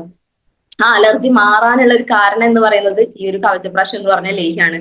അത് ഒറ്റയടിക്ക് മാറിയെന്നല്ല, ഒരാഴ്ച കൊണ്ട് മാറിയെന്നല്ല. ആളിത് കുറച്ച് ഉപയോഗിച്ചപ്പോ 28 ദിവസമാണ് ക്വാറന്റൈൻ നമുക്ക് അന്ന്. അപ്പൊ ആളിത് കുറച്ച് ഉപയോഗിച്ചതിന് ശേഷം ആൾക്ക് അതില് ഒരു മാറ്റം നമുക്ക് തോന്നുമല്ലോ. എന്നൊരു രാവിലെ ഒരു വ്യക്തി എഴുന്നേറ്റ് ഒരു 10-30 തുമ്മൽ അടുപ്പിച്ച് തുമ്മുക എന്ന് പറയുമ്പോൾ ഭയങ്കര ബുദ്ധിമുട്ടുള്ള കാര്യമാണ്. കാരണം ആ തുമ്മുന്ന സമയത്ത് നമ്മുടെ ഹാർട്ട് നിൽക്കുക എന്നാണ് പറയുന്നത്. അതുകൊണ്ടാണല്ലേ നമ്മൾ അത് ജീവൻ കിട്ടി നോർമലായി ഉള്ള ഒരു സ്തുതി പറയുന്നത്. അപ്പൊ അത്രയും ആ ഒരു സെക്കൻഡ് അപ്പൊ ഒരു 30 തുമ്മലൊക്കെ അടുപ്പിച്ച് തുമ്മുന്ന അവസ്ഥ ഒന്ന് ആലോചിച്ച് നോക്കിയാൽ ആ ഒരു പ്രശ്നത്തിന് ഒരു ചെറിയ രീതിയിലുള്ള മാറ്റം വന്നു. അങ്ങനെയാണ് ആൾക്ക് പിന്നീട് എന്നോട് ചോദിച്ചത് എന്താണ് സാധനം. അപ്പൊ ഞാൻ പറഞ്ഞു ഇങ്ങനെ ഒരു ലേഹ്യാണ്. ആ സമയത്താണ് ആശുപത്രി സർട്ടിഫിക്കേഷൻ കിട്ടിയ ആ ഉൽപ്പന്നങ്ങളൊക്കെ ഉപയോഗിക്കണം എന്നുള്ള ആ ഒരു കേന്ദ്ര ഗവൺമെന്റിന്റെ അതേപോലെ തന്നെ കേരള ഗവൺമെന്റ് ഒക്കെ പറഞ്ഞതും അതൊക്കെ ഞാൻ അങ്ങനെ പറഞ്ഞു. മന്ത്രിമാരൊക്കെ പറയുന്നുണ്ട് കഴിക്കാൻ നല്ലതാണ്, കൊറോണ വരാതിരിക്കാനൊക്കെ നല്ലതാണെന്നൊക്കെ പറഞ്ഞു. എന്തായാലും വേണ്ടില്ല, നല്ല ടേസ്റ്റ് ഉണ്ട് പറഞ്ഞിട്ട് ആള് കഴിക്കാൻ തുടങ്ങി. അങ്ങനെ കണ്ടിന്യൂസ് ആയിട്ട് ഉപയോഗിച്ചു. അൽഹംദുലില്ലാഹ് 28 ദിവസം ക്വാറന്റൈൻ കഴിഞ്ഞ് വരുമ്പോഴത്തേനും ആളുടെ തുമ്മലിന് നല്ല മാറ്റമാണ് വന്നത്. നല്ല റിസൾട്ട് വന്നു. പിന്നീട് അത് കണ്ടിന്യൂസ് ആയിട്ട് 2 ബോട്ടിലും കൂടി അടുപ്പിച്ച് ഉപയോഗിച്ചു. അങ്ങനെ ആളുടെ ആ ഒരു തുമ്മൽ അലർജി മാറി. ഇപ്പൊ അങ്ങനത്തെ ഒരു പ്രശ്നങ്ങളും ഇല്ല. മറ്റത് പൊടിവെള്ളങ്ങൾ പറ്റില്ല, മൂക്കൊന്ന് തൊടാൻ പോലും പറ്റില്ല. അങ്ങനെ തൊട്ട് കഴിഞ്ഞാൽ അരിച്ചു കയറി തുമ്മും. അത്ര ബുദ്ധിമുട്ടുണ്ടായിരുന്ന ഒരു പ്രശ്നത്തിന് ഈ ഒരു കവചപ്രാശ് എന്ന് പറയുന്ന ഉൽപ്പന്നം ഉപയോഗിച്ച് റിസൾട്ട് കിട്ടി. അപ്പോഴാണ് ആള് പറയുന്നത് ഞാൻ എത്രയോ വർഷം ട്രീറ്റ്മെന്റ് ചെയ്തിട്ടുണ്ട്, അലോപ്പതി കല്യാണത്തിന് മുന്നൊക്കെ ചെയ്തിട്ടുണ്ട്. അന്ന് പറഞ്ഞത് മൂക്കിലെന്തോ ദശയാണ്, മൂക്കിന്റെ അവിടെ വളഞ്ഞിട്ടിരിക്കുന്നുണ്ട്, അങ്ങനെയൊക്കെ ഡോക്ടർമാര് പറഞ്ഞത് ഓപ്പറേഷൻ ചെയ്യണം എന്നൊക്കെ പറഞ്ഞിട്ട് ആള് പിന്നെ ആ ഭാഗത്തേക്ക് നോക്കിയില്ല. തുമ്മാണെങ്കിൽ തുമ്മട്ടെ എന്നുള്ള രീതിയിലാണ് ആള് പോയത്. അങ്ങനെ ഡോക്ടർ അടിക്കുമ്പോൾ മൂക്കിൽ ഇട്ടിക്കാനുള്ള സ്പ്രേ തരും, പിന്നെ ഒരു ചെറിയൊരു ഗുളിക തരും. അത് ഉപയോഗിച്ച് കഴിഞ്ഞാൽ നല്ല ക്ഷീണമാണ്. പക്ഷെ ആള് നല്ല തുമ്മൽ വരുമ്പോൾ മെഡിക്കൽ സ്റ്റോറിൽ പോയിട്ട് ആ ഗുളിക വാങ്ങി കഴിച്ചിരുന്നുണ്ട്. ഞാൻ കണ്ടിട്ടുണ്ട് അത്. അപ്പൊ ആ ഗുളിക കഴിച്ചു കഴിഞ്ഞാൽ പിന്നെ ഒരു 4-5 ദിവസത്തിന് തുമ്മില്ല. അതിന്റെ ഡോസ് വിട്ട് കഴിഞ്ഞാൽ വീണ്ടും തുടങ്ങും. അത് ഉപയോഗിച്ച് നല്ല ക്ഷീണമാണ്. അപ്പൊ അങ്ങനെ ഉണ്ടായിരുന്ന ഒരു വ്യക്തി ഇന്നിപ്പോ ആ ഒന്നും ഉപയോഗിക്കുന്നില്ല. നമ്മുടെ കവചപ്രാശ് എന്ന് പറയുന്ന ലേഹ്യം ഉപയോഗിച്ചതിന്റെ റിസൾട്ട് കിട്ടി. അങ്ങനെ പിന്നെ ഈ ഒരു മേഖല അപ്പൊ എന്നോട് പറഞ്ഞാൽ കുഴപ്പമില്ല എന്റെ പ്രൊഡക്റ്റ് എന്ന് പറഞ്ഞു. അങ്ങനെ പിന്നെ ഈ ഒരു മേഖലയെ കുറിച്ച് അദ്ദേഹം പഠിക്കാൻ തയ്യാറായി. അപ്പൊ ഞാനും പറഞ്ഞു ആളെ ഒരു മകനാണ്, 4 സിസ്റ്റേഴ്സാ ഉള്ളത്. ഞാൻ പറഞ്ഞു വയ്യാത്തൊരു ഉപ്പയുണ്ട്, ഉപ്പ സ്ട്രോക്ക് വന്നിട്ട് 5-8 വർഷം കിടപ്പിലായി. ഇപ്പൊ മരണപ്പെട്ടിട്ട് 3 വർഷമായി. അപ്പോ ആളോട് പറഞ്ഞു. അപ്പൊ ആളങ്ങനെ നാട്ടിൽ വന്നിട്ട് എന്ത് ചെയ്തു, ഈ ഒരു മേഖല ഏറ്റെടുക്കാൻ തന്നെ തീരുമാനിച്ചു. ഞാൻ ബിസിനസ് ഒക്കെ ഒഴിവാക്കിയിട്ട് ഈ ഒരു മേഖല ചെയ്യാന്ന് തീരുമാനിച്ചു. ഞാൻ പറഞ്ഞു വയ്യാത്ത ഉപ്പിയല്ലേ, നമുക്ക് നാട്ടിൽ നിൽക്കാം, നമുക്ക് ഒരുമിച്ച് ചെയ്യാം, എല്ലാ സപ്പോർട്ടിനും ഞാനുണ്ട്, ഞാൻ കൂടെ നിൽക്കാം, എനിക്ക് പ്രശ്നമില്ല. സംഭവം ചിലപ്പോ അവിടെ നിന്ന് കിട്ടുന്ന ആ ഒരു ഇൻകം തുടക്കത്തിൽ ഇതിൽ കിട്ടിക്കോളണമെന്നില്ല. പക്ഷെ ഞാൻ ഏതൊരു സാഹചര്യത്തിൽ ഞാൻ കൂടെ നിൽക്കാം എന്ന് ഞാൻ ആൾക്ക് വാക്ക് കൊടുത്തു. ഏതൊരു സാഹചര്യം ആയാലും കുഴപ്പമില്ല, ചിലപ്പോ പക്ഷെ ഒരുപാട് താഴേട്ട് പോവാം, കുഴപ്പമില്ല. കാരണം തുടക്കത്തിൽ നമുക്ക് വലിയ ഇൻകവും കാര്യങ്ങളൊന്നും കിട്ടില്ല. അപ്പോ അതുകൊണ്ട് തന്നെ ഞാൻ പറഞ്ഞു ഏതൊരു സാഹചര്യത്തിലും ഞാൻ അഡ്ജസ്റ്റ് ചെയ്യാൻ ഞാൻ തയ്യാറാണെന്ന് ഞാൻ അദ്ദേഹത്തിനോട് പറഞ്ഞ ആ ഒരു വാക്കിന്റെ പുറത്ത് മാത്രം. കാരണം എന്നോട് എന്നിട്ട് പറഞ്ഞു പെണ്ണാണ് തിരിച്ച് ഇത് പറയരുതിട്ടാന്നുള്ള ഒരു വാക്ക് അദ്ദേഹം പറഞ്ഞിട്ടുണ്ട്. അത് കാരണം അവർക്കും നാട്ടിൽ നിൽക്കാൻ ആഗ്രഹമുണ്ട്. അങ്ങനെയാണ് അദ്ദേഹം ഈ ഒരു മേഖല ഏറ്റെടുത്തത്. കാരണം എല്ലാ കാര്യങ്ങളും നമുക്ക് നല്ല രീതിയിൽ നടക്കുന്നുണ്ട്. പൈസയും അതേപോലെ കുട്ടികളുടെ പ്രൈവറ്റിലെ സ്കൂളാണ്, വിദ്യാഭ്യാസം കാര്യങ്ങൾ. അപ്പൊ ഇതിനൊക്കെ നമുക്ക് നല്ല പൈസ തന്നെ വേണം. അപ്പൊ അദ്ദേഹം പറഞ്ഞത് തിരിച്ച് നീ ഒരു വാക്ക്, അതായത് നാട്ടിൽ നിന്നതുകൊണ്ട് ബുദ്ധിമുട്ടായത് പറയരുതിട്ട് അതിലൊരു വാക്ക് പറയും. പക്ഷെ ഞാൻ പറഞ്ഞു ഞാൻ എനിക്ക് ജീവനുള്ള കാലം വരെ ഞാനത് പറയില്ല എന്ന് ഞാൻ പറയും ചെയ്ത് അങ്ങനെ ഞങ്ങൾ ഒരുമിച്ച് ഈ ഒരു മേഖല ഏറ്റെടുത്ത് പ്രവർത്തിക്കാൻ തന്നെ തയ്യാറായി. അങ്ങനെ ഞങ്ങൾ ഈ ഒരു മേഖല ഏറ്റെടുത്തു. പിന്നീടാണ് ഇതിനെ കുറിച്ച് ഓരോ കാര്യങ്ങൾ പഠിക്കുന്നത്. ഞാൻ എന്നാലും തുടക്കത്തിൽ ഞാൻ ഇതിനെ കുറിച്ചൊക്കെ ഞാനും പഠിച്ചിരുന്നു കേട്ടോ. കാരണം ഞങ്ങളുടെ പെട്ടെന്നായിരുന്നു ഞങ്ങളുടെ റാങ്ക് ഒക്കെ അപ്ഡേറ്റ് ചെയ്തത്. കൂടുതൽ കാര്യങ്ങൾ പഠിച്ച് മനസ്സിലാക്കി വരുന്നതിന് മുന്നേ പെട്ടെന്ന് റൂബി സ്റ്റാർ പെട്ടെന്നായി റൂബി, അതേപോലെ തന്നെ ടീം കോർഡിനേറ്റർ, അങ്ങനെ പെട്ടെന്ന് റാങ്ക് ഒക്കെ അച്ചീവ് ചെയ്തു. ഞാൻ ഈ ബിസിനസ്സിൽ വന്ന സമയത്ത് തന്നെ ഞാൻ ഓക്കെ ആയ സമയത്ത് പിന്നീട് ഞാൻ ഇതിനെ കുറിച്ച് ഞാൻ അങ്ങോട്ട് ചോദിച്ച് പഠിക്കാനുണ്ടായത്. ഞാൻ ഷെബിൻ സാറിനോട് ചോദിച്ചിരുന്നു എങ്ങനെയാണ് ഐഡിയ അടിക്കുക, എങ്ങനെയാണ് ഓരോ കാര്യങ്ങൾ ചെയ്യുക. ഞാൻ അങ്ങോട്ട് ചോദിച്ച് ഓരോ കാര്യങ്ങൾ പഠിച്ച് മനസ്സിലാക്കിയിരുന്നു. എന്റെ ഒരു കാഴ്ചപ്പാടിൽ നമുക്ക് ചെയ്യാൻ പറ്റുന്ന കാര്യങ്ങൾ ഒക്കെ തന്നെയാണ്.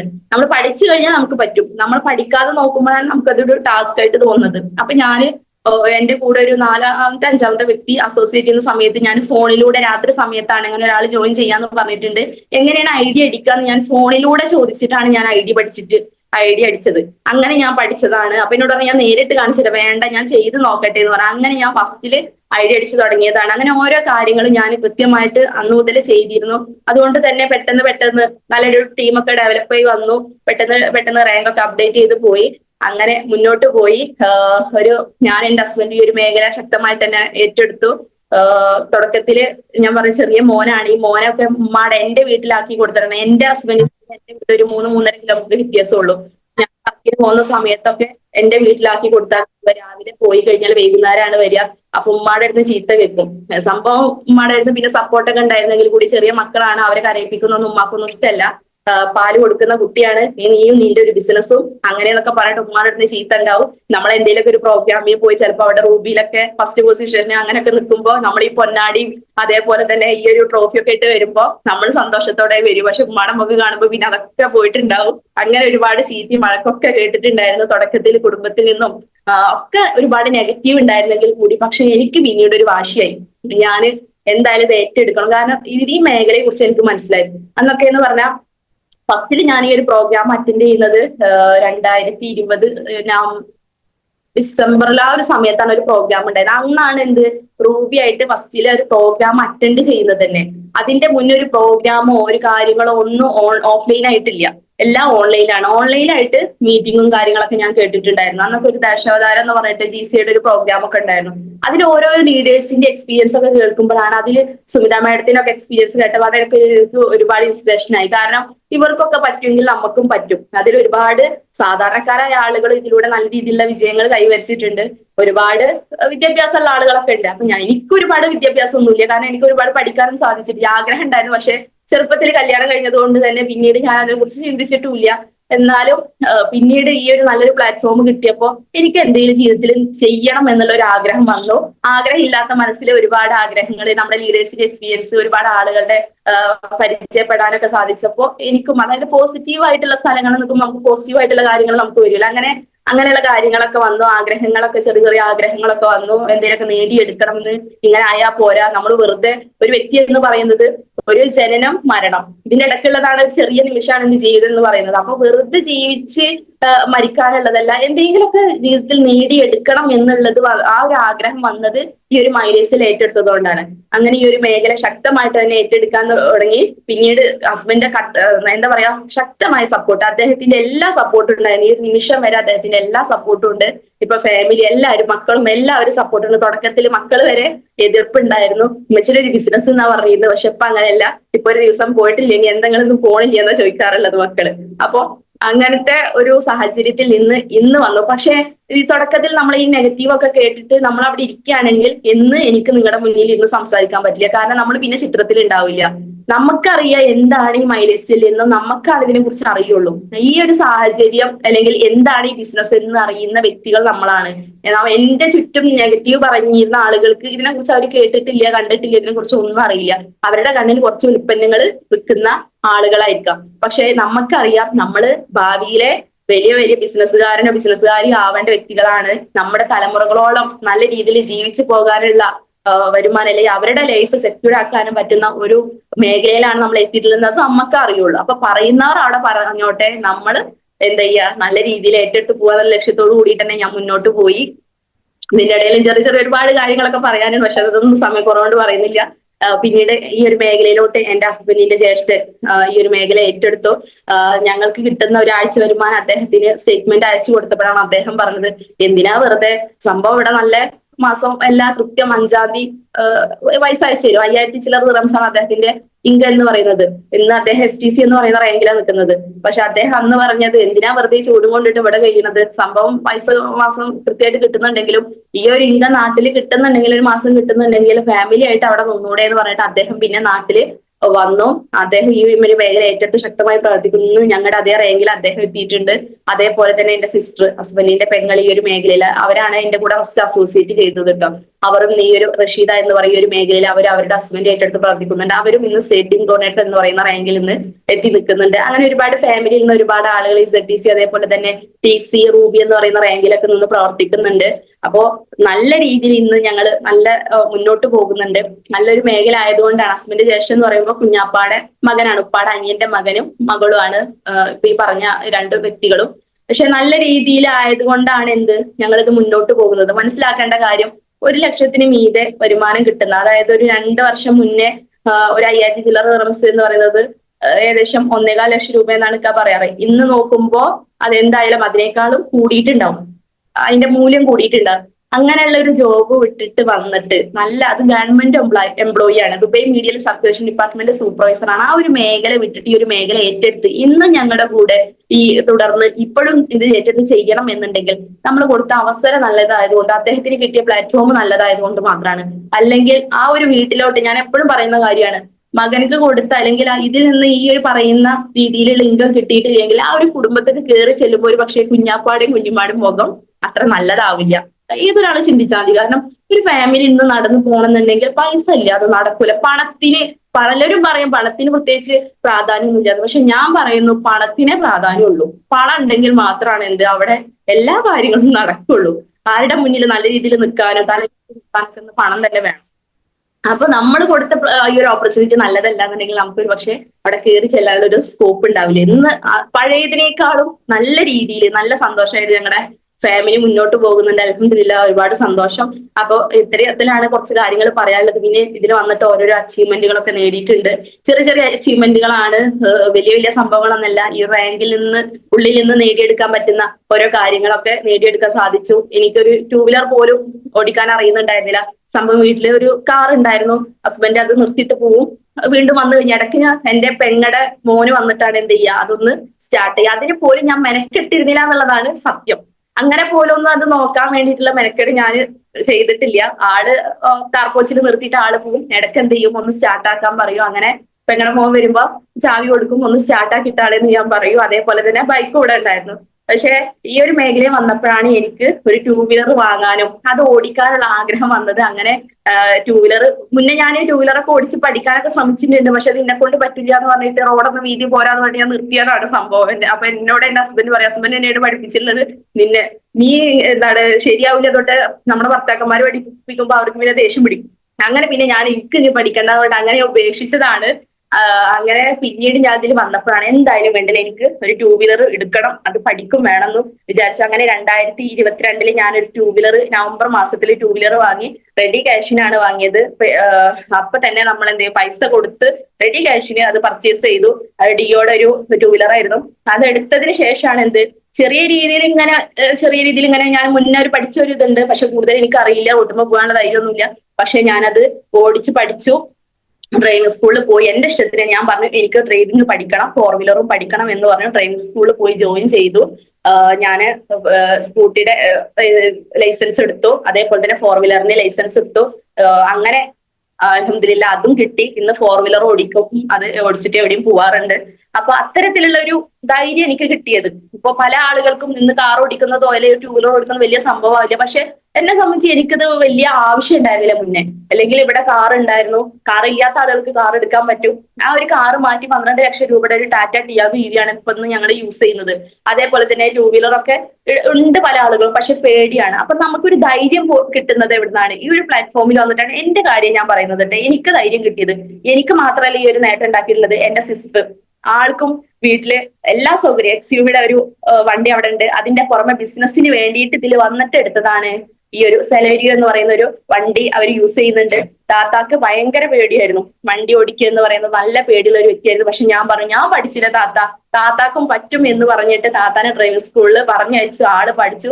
ഇന്ന് ആളും ഫോർ വീലർ യൂസ് ചെയ്യും. അതാണ് ഈ ഒരു ബിസിനസിന്റെ പ്രത്യേകത എന്ന് പറയുന്നത്. വളരെ പേടിയുണ്ടായിരുന്ന ഒരു വ്യക്തിയായിരുന്നു എന്റെ സിസ്റ്റർ എന്ന് പറയുന്നത്. പക്ഷെ ആളിന്ന് ഈ വണ്ടി ഓടിച്ചിട്ട് എവിടെയും പോകും, നല്ല രീതിയിൽ ബിസിനസ് ചെയ്ത ടീമും ഒക്കെ ഡെവലപ്പ് ചെയ്തിട്ട് പോകുന്നുണ്ട്. അപ്പൊ ഒരു ധൈര്യം ഞങ്ങൾക്ക് കിട്ടിയത്, ഞങ്ങൾക്ക് സാഹചര്യങ്ങൾ ഉണ്ടായിരുന്നു, അള്ളാന്റെ അനുഗ്രഹം കൊണ്ട് വലിയ കുഴപ്പങ്ങളൊന്നും ഉണ്ടായില്ല. പക്ഷെ ഈ ഒരു പ്ലാറ്റ്ഫോമിൽ വന്നിട്ടാണ് ഒരു ധൈര്യം കാര്യങ്ങളും കിട്ടിയിട്ടുള്ളത്. അങ്ങനെ ഞങ്ങൾ മുന്നോട്ട് പോയി. അതേപോലെ തന്നെ എന്റെ ഹസ്ബൻഡിന് വെഡിങ് ആനിവേഴ്സറിക്ക് ഹസ്ബൻഡിന്റെ കയ്യിൽ നിന്ന് തന്നെ ഒരു 1000-2000 അടിച്ചു മാറ്റിയിട്ട് അദ്ദേഹത്തിന് എന്തെങ്കിലും ഒരു ഗിഫ്റ്റ് ഒക്കെ കൊടുക്കുന്ന ഇഷ്ടമാണ്. അങ്ങനെ ഒരു സർപ്രൈസ് ഒക്കെ കൊടുക്കുന്ന ഇഷ്ടപ്പെടുന്ന വ്യക്തിയാണ് ഞാൻ. എന്തെങ്കിലും ചെറിയൊരു ഗിഫ്റ്റ് ആണ് വാങ്ങി കൊടുത്തിരുന്നെങ്കിൽ കഴിഞ്ഞതിന് മുന്നത്തെ വെഡിങ് ആനിവേഴ്സറിക്ക് ഒരു 30,000 രൂപ വരുന്ന ഫോൺ എന്നെ കൊണ്ട് പറ്റുന്നത്, വലിയ എമൗണ്ടിന്റെ ഫോണൊക്കെ ആണ്, പക്ഷെ എന്നെ കൊണ്ട് പറ്റുന്ന ഒരു 30,000 രൂപ വരുന്ന ഫോണ് അദ്ദേഹത്തിന് കൊടുക്കാൻ സാധിച്ചു. കൊടുക്കുന്ന സമയത്താണ് അദ്ദേഹം അറിഞ്ഞത്. അതാണല്ലോ സർപ്രൈസ് എന്ന് പറയുന്നത്. അത് വളരെ എനിക്ക് സന്തോഷം ഉണ്ടായി. അതേപോലെ തന്നെ നമുക്ക് ഇഷ്ടപ്പെട്ട കാര്യങ്ങൾ വാങ്ങാനും, മറ്റേതെന്ന് പറഞ്ഞാൽ സംഭവം നമുക്ക് നല്ല രീതിയിലുള്ള ഇൻകം കാര്യങ്ങൾ ജീവിച്ചു പോകാൻ കുഴപ്പമില്ലാതെ പോവായിരുന്നു. വലിയ പണക്കാരോ കാര്യങ്ങളോ ഒന്നല്ല, ഒരു യാഥാസ്ഥിതിക കുടുംബം കുഴപ്പമില്ലാതെ മുന്നോട്ട് പോകുന്നു. കാരണം വലിയ ആഗ്രഹങ്ങൾ ഇല്ലാത്തവർക്ക് അങ്ങനെ കുഴപ്പമില്ലാതെ പോവാലോ. ആഗ്രഹങ്ങൾ കൂടുമ്പോഴാണല്ലോ നമുക്ക് പൈസക്ക് ചെലവ് കൂടുതൽ. അപ്പൊ അതുകൊണ്ട് തന്നെ മുന്നോട്ട് പോകുന്ന സമയമായിരുന്നു. പിന്നീട് ഇതിലാണ് വന്നിട്ടാണ് ഓരോ ആഗ്രഹങ്ങളൊക്കെ വന്നത്. അങ്ങനെ ചെറിയ ചെറിയ ഓരോ ഗോൾഡായിട്ടും ലാപ്ടോപ്പായിട്ടൊക്കെ നമുക്ക് കിട്ടുന്ന ഇൻകം കൊണ്ട് നമുക്ക് വാങ്ങിയെടുക്കാൻ സാധിച്ചു. പിന്നെ നമുക്ക് ഇഷ്ടപ്പെടുന്ന വസ്ത്രങ്ങളായിക്കോട്ടെ, അതൊക്കെ നമുക്ക് കിട്ടുന്ന ഇൻകം കൊണ്ട് വാങ്ങാൻ സാധിക്കും. നേരെ മറിച്ച് ഒരു മാസം അവര് ഗൾഫിൽ നിന്ന് അയച്ചു തരുന്ന പൈസ ഒരു കണക്കുണ്ടാവും. അത് നമുക്ക് എല്ലാ മാസവും ഒരു 2-3 കൂട്ടം ഡ്രസ്സ് എടുക്കാൻ പറ്റുമോ? അത് പറ്റില്ല, ഒരിക്കലും പറ്റില്ല. നമ്മൾ പെരുന്നാൾ വരുമ്പോൾ അല്ലെങ്കിൽ ആരുടെയെങ്കിലും കല്യാണങ്ങൾ വരുമ്പോഴൊക്കെ മാത്രമാണ് ഡ്രസ്സൊക്കെ എടുക്കാറ്. പക്ഷെ ഇപ്പൊ അങ്ങനെയല്ല. നമുക്ക് ഇഷ്ടപ്പെട്ടിട്ടുണ്ടെങ്കിൽ നമുക്കത് പർച്ചേസ് ചെയ്യാൻ പറ്റുന്നു. ഓൺലൈനിലായിക്കോട്ടെ, ചിലപ്പോൾ വീട്ടിൽ വരുമ്പോഴാവും പറയുക. അപ്പൊ അതിനൊക്കെ ഒരു ഫ്രീഡം നമുക്ക് കിട്ടി. നമ്മുടെ ബിസിനസ്സിൽ തന്നെ പറയുന്നത് നമുക്ക് നല്ല ഹാപ്പി ആയിട്ട്, അതായത് ആരോഗ്യം കിട്ടും അല്ലെ, ഹെൽത്തും വെൽത്തും ഹാപ്പിനെസ്സും അതേപോലെ തന്നെ ഫ്രീഡം, ഇതെല്ലാം കിട്ടുന്ന പ്ലാറ്റ്ഫോമിലാണ് നമ്മൾ എത്തിയിട്ടുള്ളത്. ഇതെല്ലാം നമുക്ക് ഇവിടെ കിട്ടുന്നുണ്ട്. ഇതെല്ലാം ഇപ്പൊ നമ്മൾ അനുഭവിച്ചറിയുന്നുണ്ട്. ഇപ്പൊ വീട്ടുകാരുടെ സപ്പോർട്ട് ഉണ്ട്. ഞങ്ങൾ ഒരു പക്ഷെ രാവിലെ പോയത് ഇപ്പം വൈകുന്നേരം രാത്രിയൊക്കെ ആവാറുണ്ട് ടീമിന്റെ ഡെവലപ്പിനും ബിസിനസിന്റെ ഡെവലപ്പിനും ഒക്കെ വേണ്ടി പോയിട്ട്. പക്ഷെ ഇന്ന് എല്ലാവരുടെ ഭാഗത്തും നല്ല സപ്പോർട്ട് ഉണ്ട്. തുടക്കത്തിൽ നെഗറ്റീവ് പറഞ്ഞിരുന്നെങ്കിലും ഇന്ന് മക്കൾക്കും വീട്ടുകാർക്കും ഹസ്ബൻഡിന്റെ ഉമ്മ ആയിക്കോട്ടെ, എന്റെ ഉമ്മ ആയിക്കോട്ടെ, എന്റെ ഫാമിലി ആയിക്കോട്ടെ, എല്ലാവരുടെ ഭാഗത്തു നിന്നുള്ള സപ്പോർട്ട് ഉണ്ട്. പക്ഷെ ഞാൻ പറയുന്നു, അവരുടെ സപ്പോർട്ട് ഇല്ല, അവർ നെഗറ്റീവാണ് പറയുന്നത് വിചാരിച്ച് ഞാൻ അന്ന് നിർത്തുകയാണെങ്കിൽ എനിക്ക് ഈ അച്ചീവ്മെന്റുകളൊന്നും നേടിയെടുക്കാൻ സാധിച്ചിട്ടില്ല. ഇനിയും ഇൻഷാ അല്ലാഹ് ഒരുപാട് ഗോളുകൾ ഉണ്ട്. അതൊക്കെ നേടിയെടുക്കാൻ അള്ളാഹ് അനുഗ്രഹിക്കട്ടെ എന്ന് ഞാനും പ്രാർത്ഥിക്കുകയാണ്. കൂടെ നിങ്ങളുടെയൊക്കെ പ്രാർത്ഥന വേണം. അതേപോലെ എന്റെ ഉമ്മ പറഞ്ഞ കാര്യമാണ്, എനിക്ക് 2 ആങ്ങളാരാണ്, ഞാനൊരു മകളാണ്. അപ്പൊ ഉമ്മ പറഞ്ഞ കാര്യമാണ്, ഞാൻ കാർ ഓടിച്ചിട്ട് പോകുമ്പോ ഉമ്മാനെ ഇപ്പൊ എന്നോട് നിനക്ക് ഒഴിവുണ്ടോന്നാ ചോദിക്കുക. ഇപ്പൊ പെരുന്നാൾക്ക് ഡ്രസ്സ് എടുക്കാൻ പോലും ഉമ്മ പറഞ്ഞു നിനക്ക് എന്നാ ഒഴിവുണ്ടാവുക ചോദിക്കണത്, ഒരുമിച്ച് പോവാന്ന് പറഞ്ഞിട്ട്. ഒരിക്കൽ ഉമ്മാനായിട്ട് ഞാൻ വണ്ടിയിൽ പോകുമ്പോ പറയാം, എന്തായാലും തുടക്കത്തിൽ എന്തൊക്കെ ആയാലും ഇത് ഈ ബിസിനസ്സിൽ വന്നത് കൊണ്ടല്ലേ ഇപ്പൊ കാറിൽ പോവാൻ പറ്റിയല്ലേ നിന്റെ ഒപ്പം പോവാൻ പറ്റിയതെന്ന്. കാരണം എനിക്ക് 2 ആങ്ങളാരാണ്. അവര് ഒരാൾക്ക് കാർ, അതായത് സ്വന്തമായിട്ട് വീട്ടിൽ കാറില്ല. ചെറിയ ആള് കാർ ഓടിക്കുന്നതിൽ കൂടി മൂത്താള് കാർ ഓടിക്കില്ല, ബൈക്കാണ് ഉള്ളത്. മക്കളുടെ കൂടെ ഒരു വണ്ടിയിൽ ഇരുന്നിട്ട് പോകാനുള്ള, ഒരു കാറിൽ ഇരുന്നിട്ട് പോകാനുള്ള, അവർ ഓടിച്ചിട്ട് പോകാനുള്ള ഒരു ഭാഗ്യം ഉണ്ടായത് ഒരു മകൾ എന്ന രീതിയിൽ ഞാൻ ഓടിച്ചിട്ടാണ്. അത് എന്റെ ഉമ്മാക്കായിക്കോട്ടെ ഉപ്പാക്കായിക്കോട്ടെ ഉണ്ടായിട്ടുള്ളത്. മരുമകന്റെ കൂടെ ഒക്കെ പോയിട്ടുണ്ടെങ്കിൽ കൂടിയും മക്കൾ എന്ന രീതിയിൽ എന്റെ കൂടെയാണ് എന്റെ ഉമ്മയും ഉപ്പയും വന്നിട്ടുള്ളത്. അത് എനിക്കൊരു നല്ലൊരു ഭാഗ്യമായിട്ട് എനിക്ക് തോന്നുകയാണ്. അപ്പൊ എന്റെ ഉമ്മ പറഞ്ഞൊരു വാക്കാണ്, ബിസിനസ്സിൽ വന്നതുകൊണ്ടല്ലേ എന്തായാലും ഇത് നടന്നത് എന്ന്. അപ്പൊ ചിലപ്പോ എന്റെ മക്കൾ പറയും, ഉമ്മച്ചിയെ നിങ്ങൾ ഇങ്ങനെ ആവുന്നത് ഞാൻ വിചാരിച്ചിട്ടാന്ന് മക്കള് പറയാറുണ്ട്. അപ്പൊ ഏറ്റവും വലിയ ഒരു അനുഗ്രഹം തന്നെയാണ് എന്ത്, ഈ ഒരു ബിസിനസ് ഏറ്റെടുത്തുകൊണ്ട് എനിക്ക് കിട്ടിയത്. എനിക്ക് എന്റെ പ്രിയപ്പെട്ട ആളുകളോട് പറയാനുള്ളത്, ഇതിൽ പ്രത്യേകിച്ച് ഒന്നും ചെയ്യാനില്ല.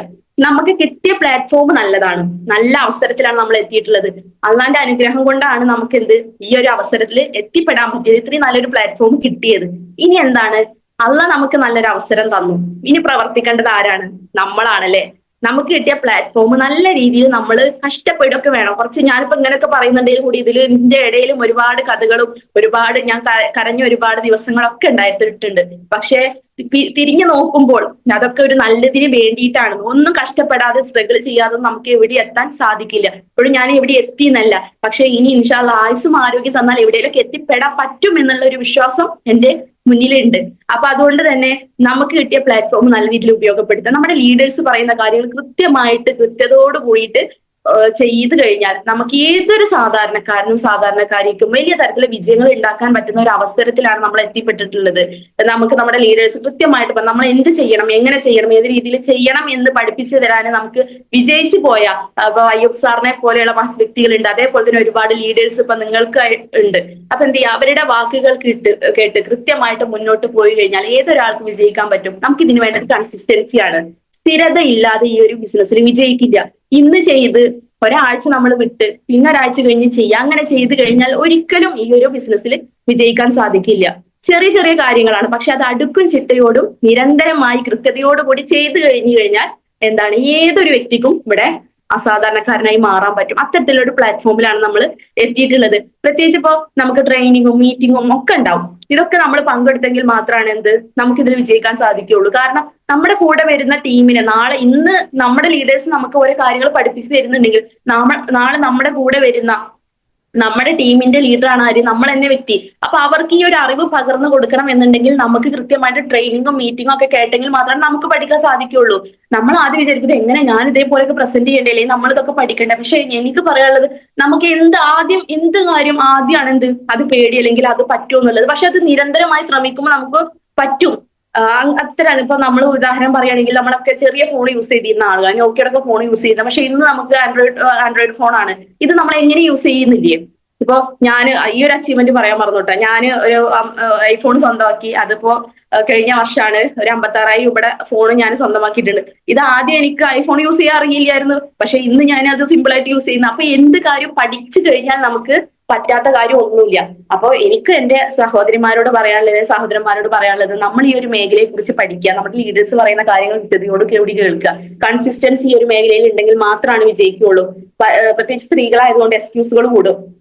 കാരണം എനിക്ക് അറിയാം, കാരണം അവര് ഭർത്താക്കന്മാർ ചിലപ്പോൾ വേറെ ജോബ് ചെയ്യുന്ന ആളുകളുണ്ടാവും. സ്ത്രീകൾ പാർട്ട് ടൈം ആയിട്ട് ഇത് ചെയ്യുന്ന, കിട്ടിയത് ആവുകയാണെങ്കിൽ ആയിക്കോട്ടെ എന്നുള്ള മട്ടിൽ ചെയ്യുന്ന ഒത്തിരി സ്ത്രീകൾ ഉണ്ടായിരിക്കാം. ആ കിട്ടുന്നത് ഇനിയിപ്പോ ഒരു ആഴ്ചയിൽ ഒരു 500 കിട്ടിയാലും ഒരു 1000 കിട്ടിയാലും ആ കിട്ടിയത് ആയല്ലോ എന്നുള്ളത്. പക്ഷെ അങ്ങനെയല്ല. നമുക്ക് കിട്ടിയ പ്ലാറ്റ്ഫോം നല്ലൊരു പ്ലാറ്റ്ഫോമാണ്. എനിക്കൊരു അവസരം കിട്ടി. ഒരു പക്ഷെ നിങ്ങളെ വിശ്വസിച്ച് വന്ന ഒരു വ്യക്തിയെങ്കിലും നിങ്ങളുടെ കൂടെ ഉണ്ടെങ്കിൽ കമ്മിറ്റ്മെന്റ് നമ്മൾ കാണിക്കണം. കാരണം നല്ലൊരു മേഖല നമ്മൾ കിട്ടി, നമ്മുടെ കൂടെ വന്ന ആളുകളെ സപ്പോർട്ട് ചെയ്ത് അവർക്കൊരു ഇൻകം ഉണ്ടാക്കി കൊടുക്കുക എന്നുള്ളതാണ് നമ്മുടെ ലക്ഷ്യം. നമ്മുടെ ഇൻകത്തേക്കാളും കൂടുതൽ നമ്മുടെ കൂടെ വന്ന ആളുകൾക്ക് ഇൻകം ഉണ്ടാക്കി കൊടുക്കാൻ വേണ്ടി ഒന്ന് ഇറങ്ങി നോക്കിയാൽ ഓട്ടോമാറ്റിക് നമുക്കും ഇൻകം വരും. ഇപ്പൊ ഞാനിപ്പോ കാറ് വാങ്ങി, 2 വീലർ വാങ്ങി എന്നൊക്കെ പറയുന്നുണ്ട്. എന്റെ സിസ്റ്റർ ഇത് വന്നിട്ട് മുന്നേ XUV ഉണ്ടെങ്കിൽ കൂടി ബിസിനസ് ആവശ്യമാത്ത സെലോരി വാങ്ങി. എന്റെ ഹസ്ബൻഡിന്റെ ജ്യേഷ്ഠന് ഒരു വേഗനറിന്റെ ഒരു വണ്ടി വാങ്ങി, അതേപോലെ കാറ് അച്ചീവ് ചെയ്തു. അതേപോലെ തന്നെ 5 ലക്ഷം രൂപയുടെ, മലപ്പുറം ജില്ലയിൽ തന്നെ റോയൽ എൻഫീൽഡ് എന്ന് പറയുക 5 ലക്ഷം രൂപയുടെ വണ്ടിയാണ്. വേറൊരു പേരൊക്കെ ഉണ്ട്, എനിക്ക് വണ്ടിനെ കുറിച്ച് കൂടുതൽ അറിയാത്തത് കൊണ്ട്. ആ ഒരു സൂപ്പർ ബൈക്ക് യൂസ് ചെയ്യുന്നുണ്ട് അദ്ദേഹം. അധികമായിട്ടില്ല അപ്പൊ അച്ചീവ് ചെയ്തിട്ട്, ഇപ്പൊ അടുത്ത അച്ചീവ് ചെയ്തത്. അതേപോലെ തന്നെ ഒരുപാട് 2 വീലർ അച്ചീവ് ചെയ്ത ആളുകൾ, ടോട്ടലി 4ഓളം കാർ അച്ചീവേഴ്സ് എന്റെ ടീമിലുണ്ട്. അതേപോലെ തന്നെ ഒരുപാട് 2 വീലർ അച്ചീവേഴ്സ്. ഫോണ് സാധാരണ ഒരു ഫോണേ യൂസ് ചെയ്യുന്നുള്ളൂ, പക്ഷെ ഒരുപാട് നല്ലൊരു ഫോണിലോട്ട് മാറണമെന്ന് ആഗ്രഹിക്കുന്ന ആളുകളുണ്ട്. പക്ഷെ അവർക്ക് അവരുടെ ജീവിത സാഹചര്യം കൊണ്ട് സാധിക്കുന്നില്ല. എന്നാൽ ഇതിൽ വന്നിട്ട് അവർ അതൊക്കെ അച്ചീവ് ചെയ്യുന്നുണ്ട്. അപ്പൊ നമ്മുടെ കൂടെ വരുന്ന ആളുകൾക്ക് എന്തെങ്കിലുമൊക്കെ രക്ഷപ്പെടണം എന്നുള്ള ആ ഒരു ആഗ്രഹത്തോട് കൂടിയിട്ടാണ് അവർ വരുന്നത്. അതുകൊണ്ട് തന്നെ അവർക്ക് വേണ്ടിയിട്ട് നമ്മൾ എന്ത് ചെയ്യുക, നമുക്ക് വേണ്ടിയിട്ടില്ലെങ്കിൽ അവർക്ക് വേണ്ടിയില്ല ഒന്ന് ഇറങ്ങി പുറപ്പെടാൻ തീരുമാനിച്ചു കഴിഞ്ഞാൽ ഓട്ടോമാറ്റിക് നമുക്കും ഇൻകം വരും. കാരണം വിശ്വസിച്ച് വരുന്ന ആളുകൾ ഒരിക്കലും നമ്മൾ കൈവിടരുത്. നമ്മൾ എപ്പോഴും പറയാറുണ്ട്, ഒരു വിരല് തരാൻ തയ്യാറ് നമ്മളൊരു കൈ കൊടുക്കുന്നു. അങ്ങനെ തന്നെ ആയിരിക്കണം ലീഡേഴ്സ് എന്ന് പറയുന്നത്. അപ്പൊ അങ്ങനെ നമ്മൾ മുന്നോട്ട് പോയി കഴിഞ്ഞാൽ നമുക്ക് നല്ലൊരു ടീം ഉണ്ടാവും, നല്ല രീതിയിൽ ഡെവലപ്പ് ചെയ്യാൻ പറ്റും. നമ്മുടെ ടീമിന് നല്ല രീതിയിൽ റീറ്റെയിലിംഗ് കൂട്ടാം. അതായത് 4-6 നല്ല രീതിയിൽ ചെയ്തു കഴിഞ്ഞാൽ ഇതിൽ വിജയിക്കാൻ പറ്റും. റീറ്റെയിലിംഗ് നല്ല രീതിയിൽ നമ്മൾ കൂട്ടണം. നമ്മുടെ വേണ്ടപ്പെട്ട ആളുകൾക്കും കസിൻസിനും അതേപോലെ തന്നെ നമ്മുടെ അയൽവാസികൾക്കും ഒക്കെ ഉൽപ്പന്നങ്ങൾ നല്ല രീതിയിൽ ഇതിനെക്കുറിച്ച് വിൽക്കുക എന്നുള്ളതല്ല, ഇതിനെക്കുറിച്ച് ഒരു അവബോധം ഉണ്ടാക്കി കൊടുക്കുക. ഈ ഒരു ഉൽപ്പന്നം ഇന്നത്തെ കാലത്ത് ഉപയോഗിക്കേണ്ടത് ആവശ്യകതയെ കുറിച്ച് എന്താ പറയുക, ഒരു നോളജ് കൊടുക്കുക അവർക്ക്. ഒരിക്കലും നമ്മൾ വിൽക്കുന്ന സേവനക്കാരോ ഒന്നല്ല നമ്മൾ അവർക്ക് എന്താണ് ഇതിനെക്കുറിച്ച് ഒരു അവയർനെസ് ഉണ്ടാക്കി കൊടുക്കുക. എന്നിട്ട് എന്ത് ചെയ്യുക, നിങ്ങൾക്ക് ഇത് വിലക്കുറവിൽ കിട്ടാനുള്ള ഒരു അവസരം ഉണ്ട്, നിങ്ങൾക്ക് അങ്ങനെ വേണമെങ്കിൽ ഉപയോഗിക്കാം. അപ്പൊ ചിലർ പറയുക എനിക്ക് അങ്ങനെ വേണമെന്നില്ല, നിന്റെ കയ്യിൽ നിന്ന് ഞാൻ വാങ്ങിക്കോളാം. അങ്ങനെ വേണ്ട ആളുകൾക്ക് എന്ത് ചെയ്യാം, അങ്ങനെ കൊടുക്കുക. അപ്പോ ഇതിനെ കുറിച്ചിട്ടുള്ളൊരു എന്താണ് കവചപ്രാശം, ഇന്ന് കവചപ്രാശം ഉപയോഗിക്കേണ്ട ആവശ്യകതയെ കുറിച്ച്. നമ്മൾ കൊടുക്കുന്ന ഉൽപ്പന്നങ്ങൾ വെൽനസ് ആണ്. ഇന്നത്തെ കാലത്ത് വെൽനസിന് വളരെയധികം പ്രാധാന്യമുള്ള ഒരു കാലഘട്ടത്തിലാണ് നമ്മൾ ജീവിക്കുന്നത്.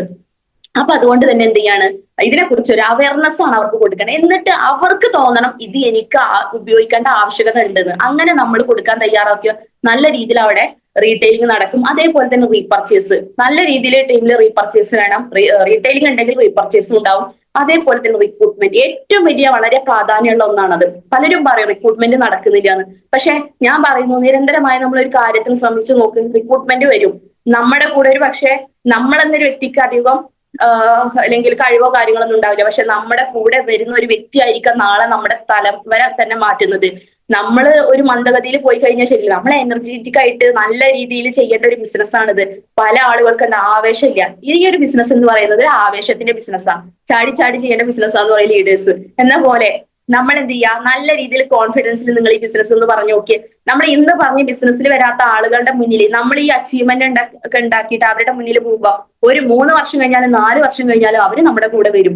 കാരണം എന്റെ തന്നെ ഒരു അനുഭവം എന്ന് പറയുന്നത്, ഒരു 1.5 വർഷത്തോളം എന്നെ ഫോളോ അപ്പ് ചെയ്തിട്ടുണ്ട് മല്ലിക മേഡം എന്ന് പറയുന്ന ഒരു വ്യക്തി. 1.5 വർഷത്തോളം ഫോളോ അപ്പ് ചെയ്ത്. കാരണം മേഡം പറയാറുണ്ട്, ഞാൻ എന്റെ ലിസ്റ്റിലുള്ള ഒരു പേരാണ്, ഫസ്റ്റിലുള്ള ഒരു പേരാണ് നിന്റെ പേരെന്ന്.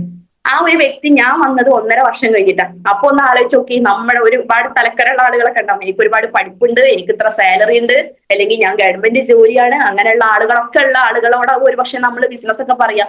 അപ്പൊ ഈ ഒരു സാധാരണക്കാരി അല്ലെങ്കിൽ ഒരു സാധാരണക്കാരൻ അവരോട് ഈ മൈലേജ് സ്റ്റൈലിന്റെ ബിസിനസ് പറയുമ്പോൾ, അല്ലെങ്കിൽ 2,10,000 പറയുമ്പോൾ ചിലപ്പോൾ അവർക്ക് പിടിച്ചോളണമെന്നില്ല. പക്ഷെ ഇന്നല്ലെങ്കിൽ നാളെ നിങ്ങൾ എഴുതി വെച്ചോളൂ, അവര് നമ്മുടെ കൂടെ അസോസിയേറ്റ് ചെയ്യും. എന്റെ അനുഭവം തന്നെ ഉണ്ട്. തുടക്കത്തിൽ എതിർത്ത വ്യക്തി പിന്നീട് ചിലപ്പോൾ സമയമെടുക്കും. പക്ഷെ നമ്മൾ എന്ത് ചെയ്യണം, നമ്മള് പിന്നീടും അവര് നമ്മുടെ കൂടെ വരാൻ ഇവരിപ്പോഴത് ചെയ്യുന്നുണ്ടല്ലേ, അപ്പൊ ഇവർക്ക് എന്തോ കിട്ടുന്നുണ്ടല്ലേ, അവരുടെ നമ്മുടെ ലൈഫ് സ്റ്റൈലിൽ നമ്മൾ കാണിച്ചു കൊടുക്കണം. അങ്ങനെ ഉണ്ടെങ്കിലാണ് ഇന്ന് പറഞ്ഞൊരു വ്യക്തി, അല്ലെങ്കിൽ നമ്മൾ ഇന്ന് റിജക്ട് ചെയ്ത വ്യക്തി നാളെ നമ്മുടെ കൂടെ അസോസിയേറ്റ് ചെയ്യുള്ളൂ. അതിന് ആര് വേണം, നമ്മുടെ ചിത്രത്തിൽ വേണം. മൈലേജ് സ്റ്റൈലിൽ നമ്മൾ വെറുതെ ഐഡിയ അനുസരിച്ച് നമ്മൾ ഉണ്ടായാൽ പോരാ, നമ്മൾ ഇതിൽ പ്രവർത്തിച്ച് നമ്മുടെ ടീമിനെ നല്ല രീതിയിൽ സപ്പോർട്ട് ചെയ്ത് നമ്മൾ മുന്നോട്ട് പോകുമ്പോൾ നമ്മളിലൂടെ അല്ലെങ്കിലും നമ്മുടെ ടീമിൽ വന്ന ആരുടെയെങ്കിലും ഒക്കെ കൂടെ അസോസിയേറ്റ് ചെയ്ത വ്യക്തികളിലൂടെ ആ ടീമായിട്ട് ഡെവലപ്പ് ചെയ്ത് പോകും. അങ്ങനെ നമ്മൾ ഇതിൽ ഉണ്ടായെങ്കിൽ മാത്രമാണ് ഇത് സംഭവിക്കുള്ളൂ. അപ്പോഴാണ് നമ്മൾ നേരിട്ട് പേഴ്സണലായിട്ട് വർക്ക് കൊടുത്ത ആളുകളൊക്കെ നാളെ നമ്മുടെ കൂടെ അസോസിയേറ്റ് ചെയ്യുള്ളൂ. അതിന് നമ്മൾ ഉണ്ടാവണം. അപ്പൊ റിക്രൂട്ട്മെന്റിന് വളരെയധികം പ്രാധാന്യമുണ്ട് നമ്മുടെ ബിസിനസ്സിൽ. റിക്രൂട്ട്മെന്റ് ചെയ്യാം, നമ്മൾ എമ്മയുടെ കണ്ണാട വെച്ച് നോക്കണം എന്നാ പറയാം. എവിടെ പോയാലും നമ്മൾ എന്താണ് ഈ ബിസിനസിനെ കുറിച്ച് ഇത് പറയാൻ പറ്റിയ ആളാണ്, അല്ലെങ്കിൽ അവരിതിൽ ജോയിൻ ചെയ്യിപ്പിക്കാൻ പറ്റിയ ആളാണ് എന്ന് പറഞ്ഞിട്ട് നമ്മൾ എന്ത് ചെയ്യണം, ആ ഒരു കണ്ണാട വെച്ചിട്ട് വേണം നമ്മൾ നോക്കാൻ. അപ്പൊ നമുക്ക് എന്താണ് എല്ലാവരും നമ്മുടെ ബിസിനസ്സിൽ ഇൻഷാ അല്ലാഹ് വരും. അതേപോലെ തന്നെ റീറ്റെയിനിങ്, ഈ പറഞ്ഞ കാര്യങ്ങൾ നമ്മുടെ ടീമിലെ കൃത്യമായിട്ട് ചെയ്തു കഴിഞ്ഞാൽ എന്താണ്, ഇതൊരു ആവർത്തിച്ചുകൊണ്ടിരിക്കുക. ഇത് ചെയ്തു കഴിഞ്ഞാൽ തന്നെ നമുക്ക് സക്സസ് ആവാൻ പറ്റും. പിന്നെ നമുക്ക് ഇടയ്ക്ക് ട്രെയിനിങ്ങും മീറ്റിങ്ങും കാര്യങ്ങളൊക്കെ ഉണ്ട്. NDOP അതുപോലെ തന്നെ RTP പോലുള്ള പ്രോഗ്രാമുകൾ, ചെറിയ ചെറിയ മീറ്റിങ്ങുകൾ, ട്രെയിനിങ്ങുകൾ, ഡിസ്ട്രിബ്യൂട്ടേഴ്സ് മീറ്റിംഗ്, ഇതൊക്കെ നമ്മളെ ആക്റ്റീവ് ആയിരിക്കുക. നമ്മൾ ഉണ്ടെങ്കിൽ മാത്രമാണ് എന്ത് നമ്മുടെ കൂടെ നമ്മുടെ ടീം ഉണ്ടാവുള്ളൂ. അപ്പൊ നമ്മൾ ലൈവായി നിൽക്കുക, നമുക്ക് കിട്ടുന്ന ഈ ഒരു എന്താ പറയാ നല്ലൊരു പ്ലാറ്റ്ഫോമിലുള്ള നാളെ നമ്മുടെ ടീമിന് വാങ്ങിച്ചു കൊടുക്കാൻ സാധിക്കണം. നല്ലൊരു ഇൻകം നമുക്ക് എല്ലാവർക്കും ഉണ്ടാക്കിയെടുക്കാൻ സാധിക്കണം. അതിനൊക്കെ പറ്റുന്ന പ്ലാറ്റ്ഫോമാണ് അത്. എനിക്ക് 100% എനിക്ക് വിശ്വാസമുണ്ട് അതിന് നിങ്ങൾക്കും പറ്റും. എന്നേക്കാൾ ഒരുപാട് കഴിവുള്ള ആളുകൾ എന്റെ മുന്നിൽ ഇരിക്കുന്നുണ്ട്. അപ്പൊ നിങ്ങൾക്കൊക്കെ ഇത് നേടിയെടുക്കാൻ പറ്റും. പക്ഷെ എനിക്ക് പറയാനുള്ളത്, നിങ്ങൾ മൈലേജ് സ്റ്റൈൽ വേണം. ഒരു ഐഡിയ ഉണ്ടായിട്ട് ഞാൻ മൈലേജ് സ്റ്റൈൽ ഉണ്ടായി എന്ന് പറഞ്ഞിട്ട് കാര്യമില്ല, ആത്മാർത്ഥമായിട്ട് പ്രവർത്തിക്കണം. ചിലപ്പം കഷ്ടപ്പാടുണ്ടാവും. കാരണം ഇവിടെ നമ്മള് നെക്സസ് പ്രോഗ്രാമിന് വന്ന ആളുകളാവും. അവിടെ ലീഡർ പറഞ്ഞ കാര്യം, നമ്മള് ഒരു 50 വർഷം നേടിയെടുക്കേണ്ട ആ ഒരു ഇൻകം, അല്ലെങ്കിൽ 50 വർഷം മെനക്കെട്ടിട്ട് നമ്മൾ ജോലി ചെയ്താലോ അല്ലെങ്കിൽ വേറെ എന്തെങ്കിലും ചെയ്താലോ കിട്ടുന്ന ഒരു ഇൻകം നമുക്കൊരു 4-5 വർഷം കൊണ്ട് നമുക്ക് ഇവിടുന്ന് കിട്ടുന്നുണ്ടെങ്കിൽ അതിനുള്ള ഒരു എഫേർട്ട് നമ്മൾ ഇവിടെ ഇടണം. ഒരു കഷ്ടപ്പാട് കൂടാതെ ഒരാളിന്ന് ലോകത്ത് സക്സസ് ആയിട്ടില്ല. ഇന്ന് വിജയിച്ച ആളുകൾ, നമ്മളൊരു വ്യക്തിനെ കാണുമ്പോ അദ്ദേഹം വിജയിച്ചതാണ്, വല്ലാത്ത സംഭവമാട്ടാ, വലിയ ഭാഗ്യമാണ് കേട്ടാന്ന് നമ്മൾ വിചാരിക്കും. പക്ഷെ നമ്മൾ മനസ്സിലാക്കേണ്ട കാര്യം, ആ ഒരു വിജയത്തിന്റെ പിന്നിൽ ഒരുപാട് കഷ്ടപ്പാടുണ്ടായിരിക്കാം, ഒരുപാട് കണ്ണീരുണ്ടായിരിക്കാം. ഇതൊന്നും അറിയാതെ ഒരു വ്യക്തി വിജയിക്കില്ല. ഇതൊക്കെ അനുഭവിച്ചറിഞ്ഞ ആളുകൾ മാത്രമാണ് സക്സസിൽ എത്തുള്ളൂ. അപ്പൊ എല്ലാ ആളുകളും മനസ്സിലാക്കേണ്ട കാര്യം, പ്രത്യേകിച്ച് സ്ത്രീകൾക്ക് ഉണ്ടാവും എക്സ്ക്യൂസുകൾ മാറ്റി വെക്കുക. അവിടെ കല്യാണം, അതേപോലെ തന്നെ ഇവിടെ വിരുന്ന്, ഇതൊക്കെ മാറ്റി വെക്കുക. നമ്മുടെ ലക്ഷ്യം എന്താണ്? ഇപ്പൊ എന്റെ ഒരു അനുഭവം എന്ന് പറഞ്ഞാൽ, എന്റെ സ്വന്തം അമ്മാവന്റെ മോന്റെ കല്യാണത്തിന് പോലും ഞങ്ങളൊരു പ്രോഗ്രാമിന് പോയി. കാരണം ഞങ്ങൾക്ക് വലുത്, ഇപ്പൊ എനിക്കായിക്കോട്ടെ എന്റെ ഹസ്ബൻഡിനായിക്കോട്ടെ, വലുത് ഇന്ന് മൈലേജ് സ്റ്റൈലാണ്. അത് കഴിഞ്ഞാൽ ബാക്കിയുള്ള കാര്യങ്ങളേ ഉള്ളൂ. ബാക്കിയുള്ളതിന് അത് കഴിഞ്ഞിട്ട് പ്രാധാന്യം കൊടുക്കുള്ളൂ. ഇപ്പൊ എന്റെ വീട്ടിലൊരു പ്രോഗ്രാം ഉണ്ടെങ്കിൽ, എന്റെ ആങ്ങളുടെ കല്യാണം 1 വർഷം മുന്നേ കഴിഞ്ഞു, നമ്മുടെ ഡേറ്റ് നോക്കിയിട്ടാണ് ഇന്ന് ആ കല്യാണം നിശ്ചയിക്കുന്നത്. ഇന്ന ദിവസം ആണ് ട്ടാണ്, അന്ന് മീറ്റിംഗ് ഒന്നുമില്ല, അല്ലെങ്കിൽ എന്തെങ്കിലും വീട്ടിൽ പ്രോഗ്രാം ഉണ്ടെങ്കിൽ ഇന്ന ദിവസം മോളെ ഒഴിവില്ലേ നോക്കിയിട്ട് ആ ഒരു ലെവലിലോട്ട് നമ്മൾ മാറണമെന്നുണ്ടെങ്കിൽ നമ്മളിതില് നല്ല രീതിയിൽ ചെയ്യുന്നുണ്ടെന്നും നമ്മളിതിൽ സക്സസ് ആവുന്നുണ്ടെന്നും ഒക്കെ അവരെ കാണിച്ചു കൊടുക്കണം, അവരെ ബോധ്യപ്പെടുത്തണം. അപ്പോ കൂടുതൽ കാര്യങ്ങളൊന്നും, അല്ലെങ്കിൽ ഒരു ട്രെയിനിങ് എടുക്കാനുള്ള ഒരു എക്സ്പീരിയൻസ്, അത്ര ഒരു വളർന്ന ഒരു ലീഡറൊന്നല്ല ഞാൻ. അതിനൊക്കെ പറ്റിയ ലീഡേഴ്സ് നിങ്ങൾക്ക് മുന്നിലുണ്ട്. എനിക്ക് എന്റെ ഒരു അനുഭവമാണ് പറയാനുള്ളത്. ഒരുപാട് ഞാൻ അതിൽ നിന്ന് വിട്ടിട്ടുണ്ട്, ഒരുപാട് കാര്യങ്ങൾ മിസ്സായി പോയിട്ടുണ്ടായിരിക്കാം. പക്ഷെ ഒന്ന് ഇത്രേ ഉള്ളൂ, കഷ്ടപ്പാടും കാര്യങ്ങളൊക്കെ കുറച്ചൊക്കെ ഉണ്ടായിരുന്നു. പക്ഷെ ഞാൻ ഇതിൽ നിലനിന്നത് കൊണ്ട് മാത്രമാണ് എനിക്ക് ഓരോ കാര്യങ്ങൾ ഇപ്പോഴും ഓരോ കാര്യങ്ങൾ അച്ചീവ് ചെയ്യാനും, അതേപോലെ തന്നെ എന്തെങ്കിലുമൊക്കെ നേടിയെടുക്കാനും കൃത്യമായിട്ട് എഴുതി വെച്ച് ഇന്നത് ഇന്ന സമയത്ത് നേടിയെടുക്കണം എന്നുള്ള രീതിയിലാണ് മുന്നോട്ട് പോകുന്നത്. ഏകദേശം RTCയോട് അടുത്ത് നിൽക്കുന്നു, 70 ലക്ഷം മാച്ചിങ്ങിന്റെ അടുത്തെത്തി നിൽക്കുകയാണ് ഈ ഒരു സമയത്ത്. അപ്പൊ എന്തായാലും എനിക്ക് ഈ ഒരു അവസരത്തിൽ എല്ലാ ആളുകളോടും പറയാനുള്ളത്, നല്ലൊരു അവസരമാണ്, നല്ല രീതിയിൽ തന്നെ ആത്മാർത്ഥമായിട്ട് ഏറ്റെടുക്കുക, നല്ല രീതിയിൽ മുന്നോട്ട് പോവുക. ഏതൊരു സാധാരണക്കാരനെയും അസാധാരണക്കാരനാക്കാൻ പറ്റുന്ന നല്ലൊരു പ്ലാറ്റ്ഫോം നമുക്ക് കിട്ടിയിട്ടുണ്ട്. അള്ളാഹുവിന്റെ അനുഗ്രഹം കൊണ്ട് ആ ഒരു ഇതിൽ നമ്മൾ എത്തിപ്പെട്ടിട്ടുണ്ട്. നമ്മളൊക്കെ പ്രാർത്ഥിക്കാറുണ്ട് എനിക്ക് നല്ലൊരു മെച്ചപ്പെട്ട ജീവിത സാഹചര്യം തന്നെ, നല്ല ആരോഗ്യത്തിന് വേണ്ടിയിട്ട് എല്ലാം നമ്മൾ 5 നേരം ഭക്ഷണത്തോട് നമ്മൾ പ്രാർത്ഥിക്കാറുണ്ട്. പക്ഷെ ആ ഒരു അവസരം നമുക്ക് കിട്ടിയിട്ടുണ്ട്. നല്ല ആരോഗ്യം സംരക്ഷിക്കാൻ പറ്റും, നല്ല ഉൽപ്പന്നങ്ങൾ നമുക്ക് കിട്ടിയിട്ടുണ്ട്. ഉൽപ്പന്നങ്ങൾ നമ്മൾ ഉപയോഗിക്കുക, വെറും വിൽക്കുന്ന ആളുകൾ മാത്രമാവാതെ നമ്മൾ ഉപയോഗിക്കുക, നമ്മുടെ ആരോഗ്യം സംരക്ഷിക്കുക. അതിലൂടെ നമ്മൾ എന്ത് ചെയ്യുക, അവസരം എല്ലാ ആളുകളോടും പറഞ്ഞ് അവർക്കും നല്ലൊരു ഹെൽത്ത് ഉണ്ടാക്കി കൊടുക്കുക, നല്ലൊരു വെൽത്ത് ഉണ്ടാക്കി കൊടുക്കുക. കൂടെ നമുക്കും അവർക്കൊക്കെ ഹാപ്പിനെസ് കിട്ടും. കാരണം നമ്മളെല്ലാവരും മറ്റുള്ളവരെ സഹായിക്കാൻ ഇഷ്ടപ്പെടുന്ന ആളുകളാണ്, ചാരിറ്റി ചെയ്യാൻ ഇഷ്ടപ്പെടുന്ന ആൾ. എനിക്ക് ഇഷ്ടമല്ല പേഴ്സണലായിട്ട് ചാരിറ്റി ചെയ്യാൻ നല്ല ഇഷ്ടമുള്ള ആളുകളാണ്. പക്ഷെ നമുക്ക് തന്നെ ഉണ്ടാവും എന്ത് ഒരുപാട് കാര്യങ്ങൾ കെടുക്കുന്നുണ്ടാവും. ഇതൊക്കെ കഴിഞ്ഞ് വരുമ്പോ നമ്മൾ നോക്കുമ്പോൾ ഇനിയിപ്പോ എന്താ കൊടുക്കുക, ആ ഒരു ലെവൽ ഉണ്ടാവും. നമ്മളിപ്പോ റമദാൻ മാസത്തിലാണ് കൂടുതൽ സക്കാത്ത് കൊടുക്കുക. ആ ഒരു മാസം വരെ കാത്തു നിൽക്കാതെ എല്ലാ സമയത്തും എല്ലാവരും സഹായിക്കണം എന്നൊരു ആഗ്രഹിക്കുന്ന വ്യക്തിയാണ് ഞാൻ. അങ്ങനെ സഹായിക്കണമെന്നുണ്ടെങ്കിൽ നമ്മുടെ കയ്യിൽ എന്ത് വേണം, ഇൻകം വേണം. നമുക്ക് ഒരുപാട് നേടിയെടുക്കാൻ പറ്റില്ലെങ്കിലും മറ്റുള്ളവർക്ക് കൊടുക്കാനും നമുക്ക് നമ്മുടെ നല്ല നമ്മുടെ കയ്യിൽ പൈസ വേണം. ഇതുണ്ടെങ്കിൽ മാത്രമേ നമുക്ക് മറ്റുള്ളവരെ ഹെൽപ്പ് ചെയ്യാൻ പറ്റുള്ളൂ. അങ്ങനെ ഹെൽപ്പ് ചെയ്യാൻ പോലും പറ്റണം എന്നുണ്ടെങ്കിൽ നമ്മുടെ കയ്യിൽ പണം വേണം. അതിനും നിങ്ങൾക്ക് എന്ത് ചെയ്യാം, ഈ പൈസ ഉപയോഗപ്പെടുത്താം. എത്രയോ സഹോദരക്കാരകൾ അല്ലെ, എത്രയോ ആളുകൾ ഇന്ന് സമൂഹത്തിൽ ബുദ്ധിമുട്ടുന്ന ആളുകളുണ്ട്. അവർക്ക് ഒരു നേരത്തെ ഭക്ഷണമായിട്ടും അല്ലെങ്കിൽ ഒരു നേരത്തെ അല്ലെങ്കിൽ ഒരു മാസത്തൊക്കെ അവരുടെ ഒരു ജീവിത ചെലവിനൊക്കെ നമുക്ക് കൊടുക്കാൻ പറ്റും. പക്ഷെ അതിനൊക്കെ എന്ത് വേണം, നമുക്ക് ആദ്യം നമ്മുടെ കയ്യിൽ പണം വരണം, എന്നെങ്കിൽ മാത്രം അതിനൊക്കെ സാധിക്കുള്ളൂ. അപ്പൊ അങ്ങനെ ചാരിറ്റി ചെയ്യാൻ പോലും ഇഷ്ടപ്പെടുന്ന ആളുകൾക്ക് പോലും ചെയ്യാൻ പറ്റുന്ന ഒരു നല്ല പ്ലാറ്റ്ഫോമാണ്. അതിനെ എല്ലാ ആളുകൾക്കും നല്ല രീതിയിൽ പ്രവർത്തിക്കാൻ സാധിക്കട്ടെ എന്നൊരു അവസരത്തിൽ ആത്മാർത്ഥമായിട്ട് ആശംസിക്കുകയാണ്.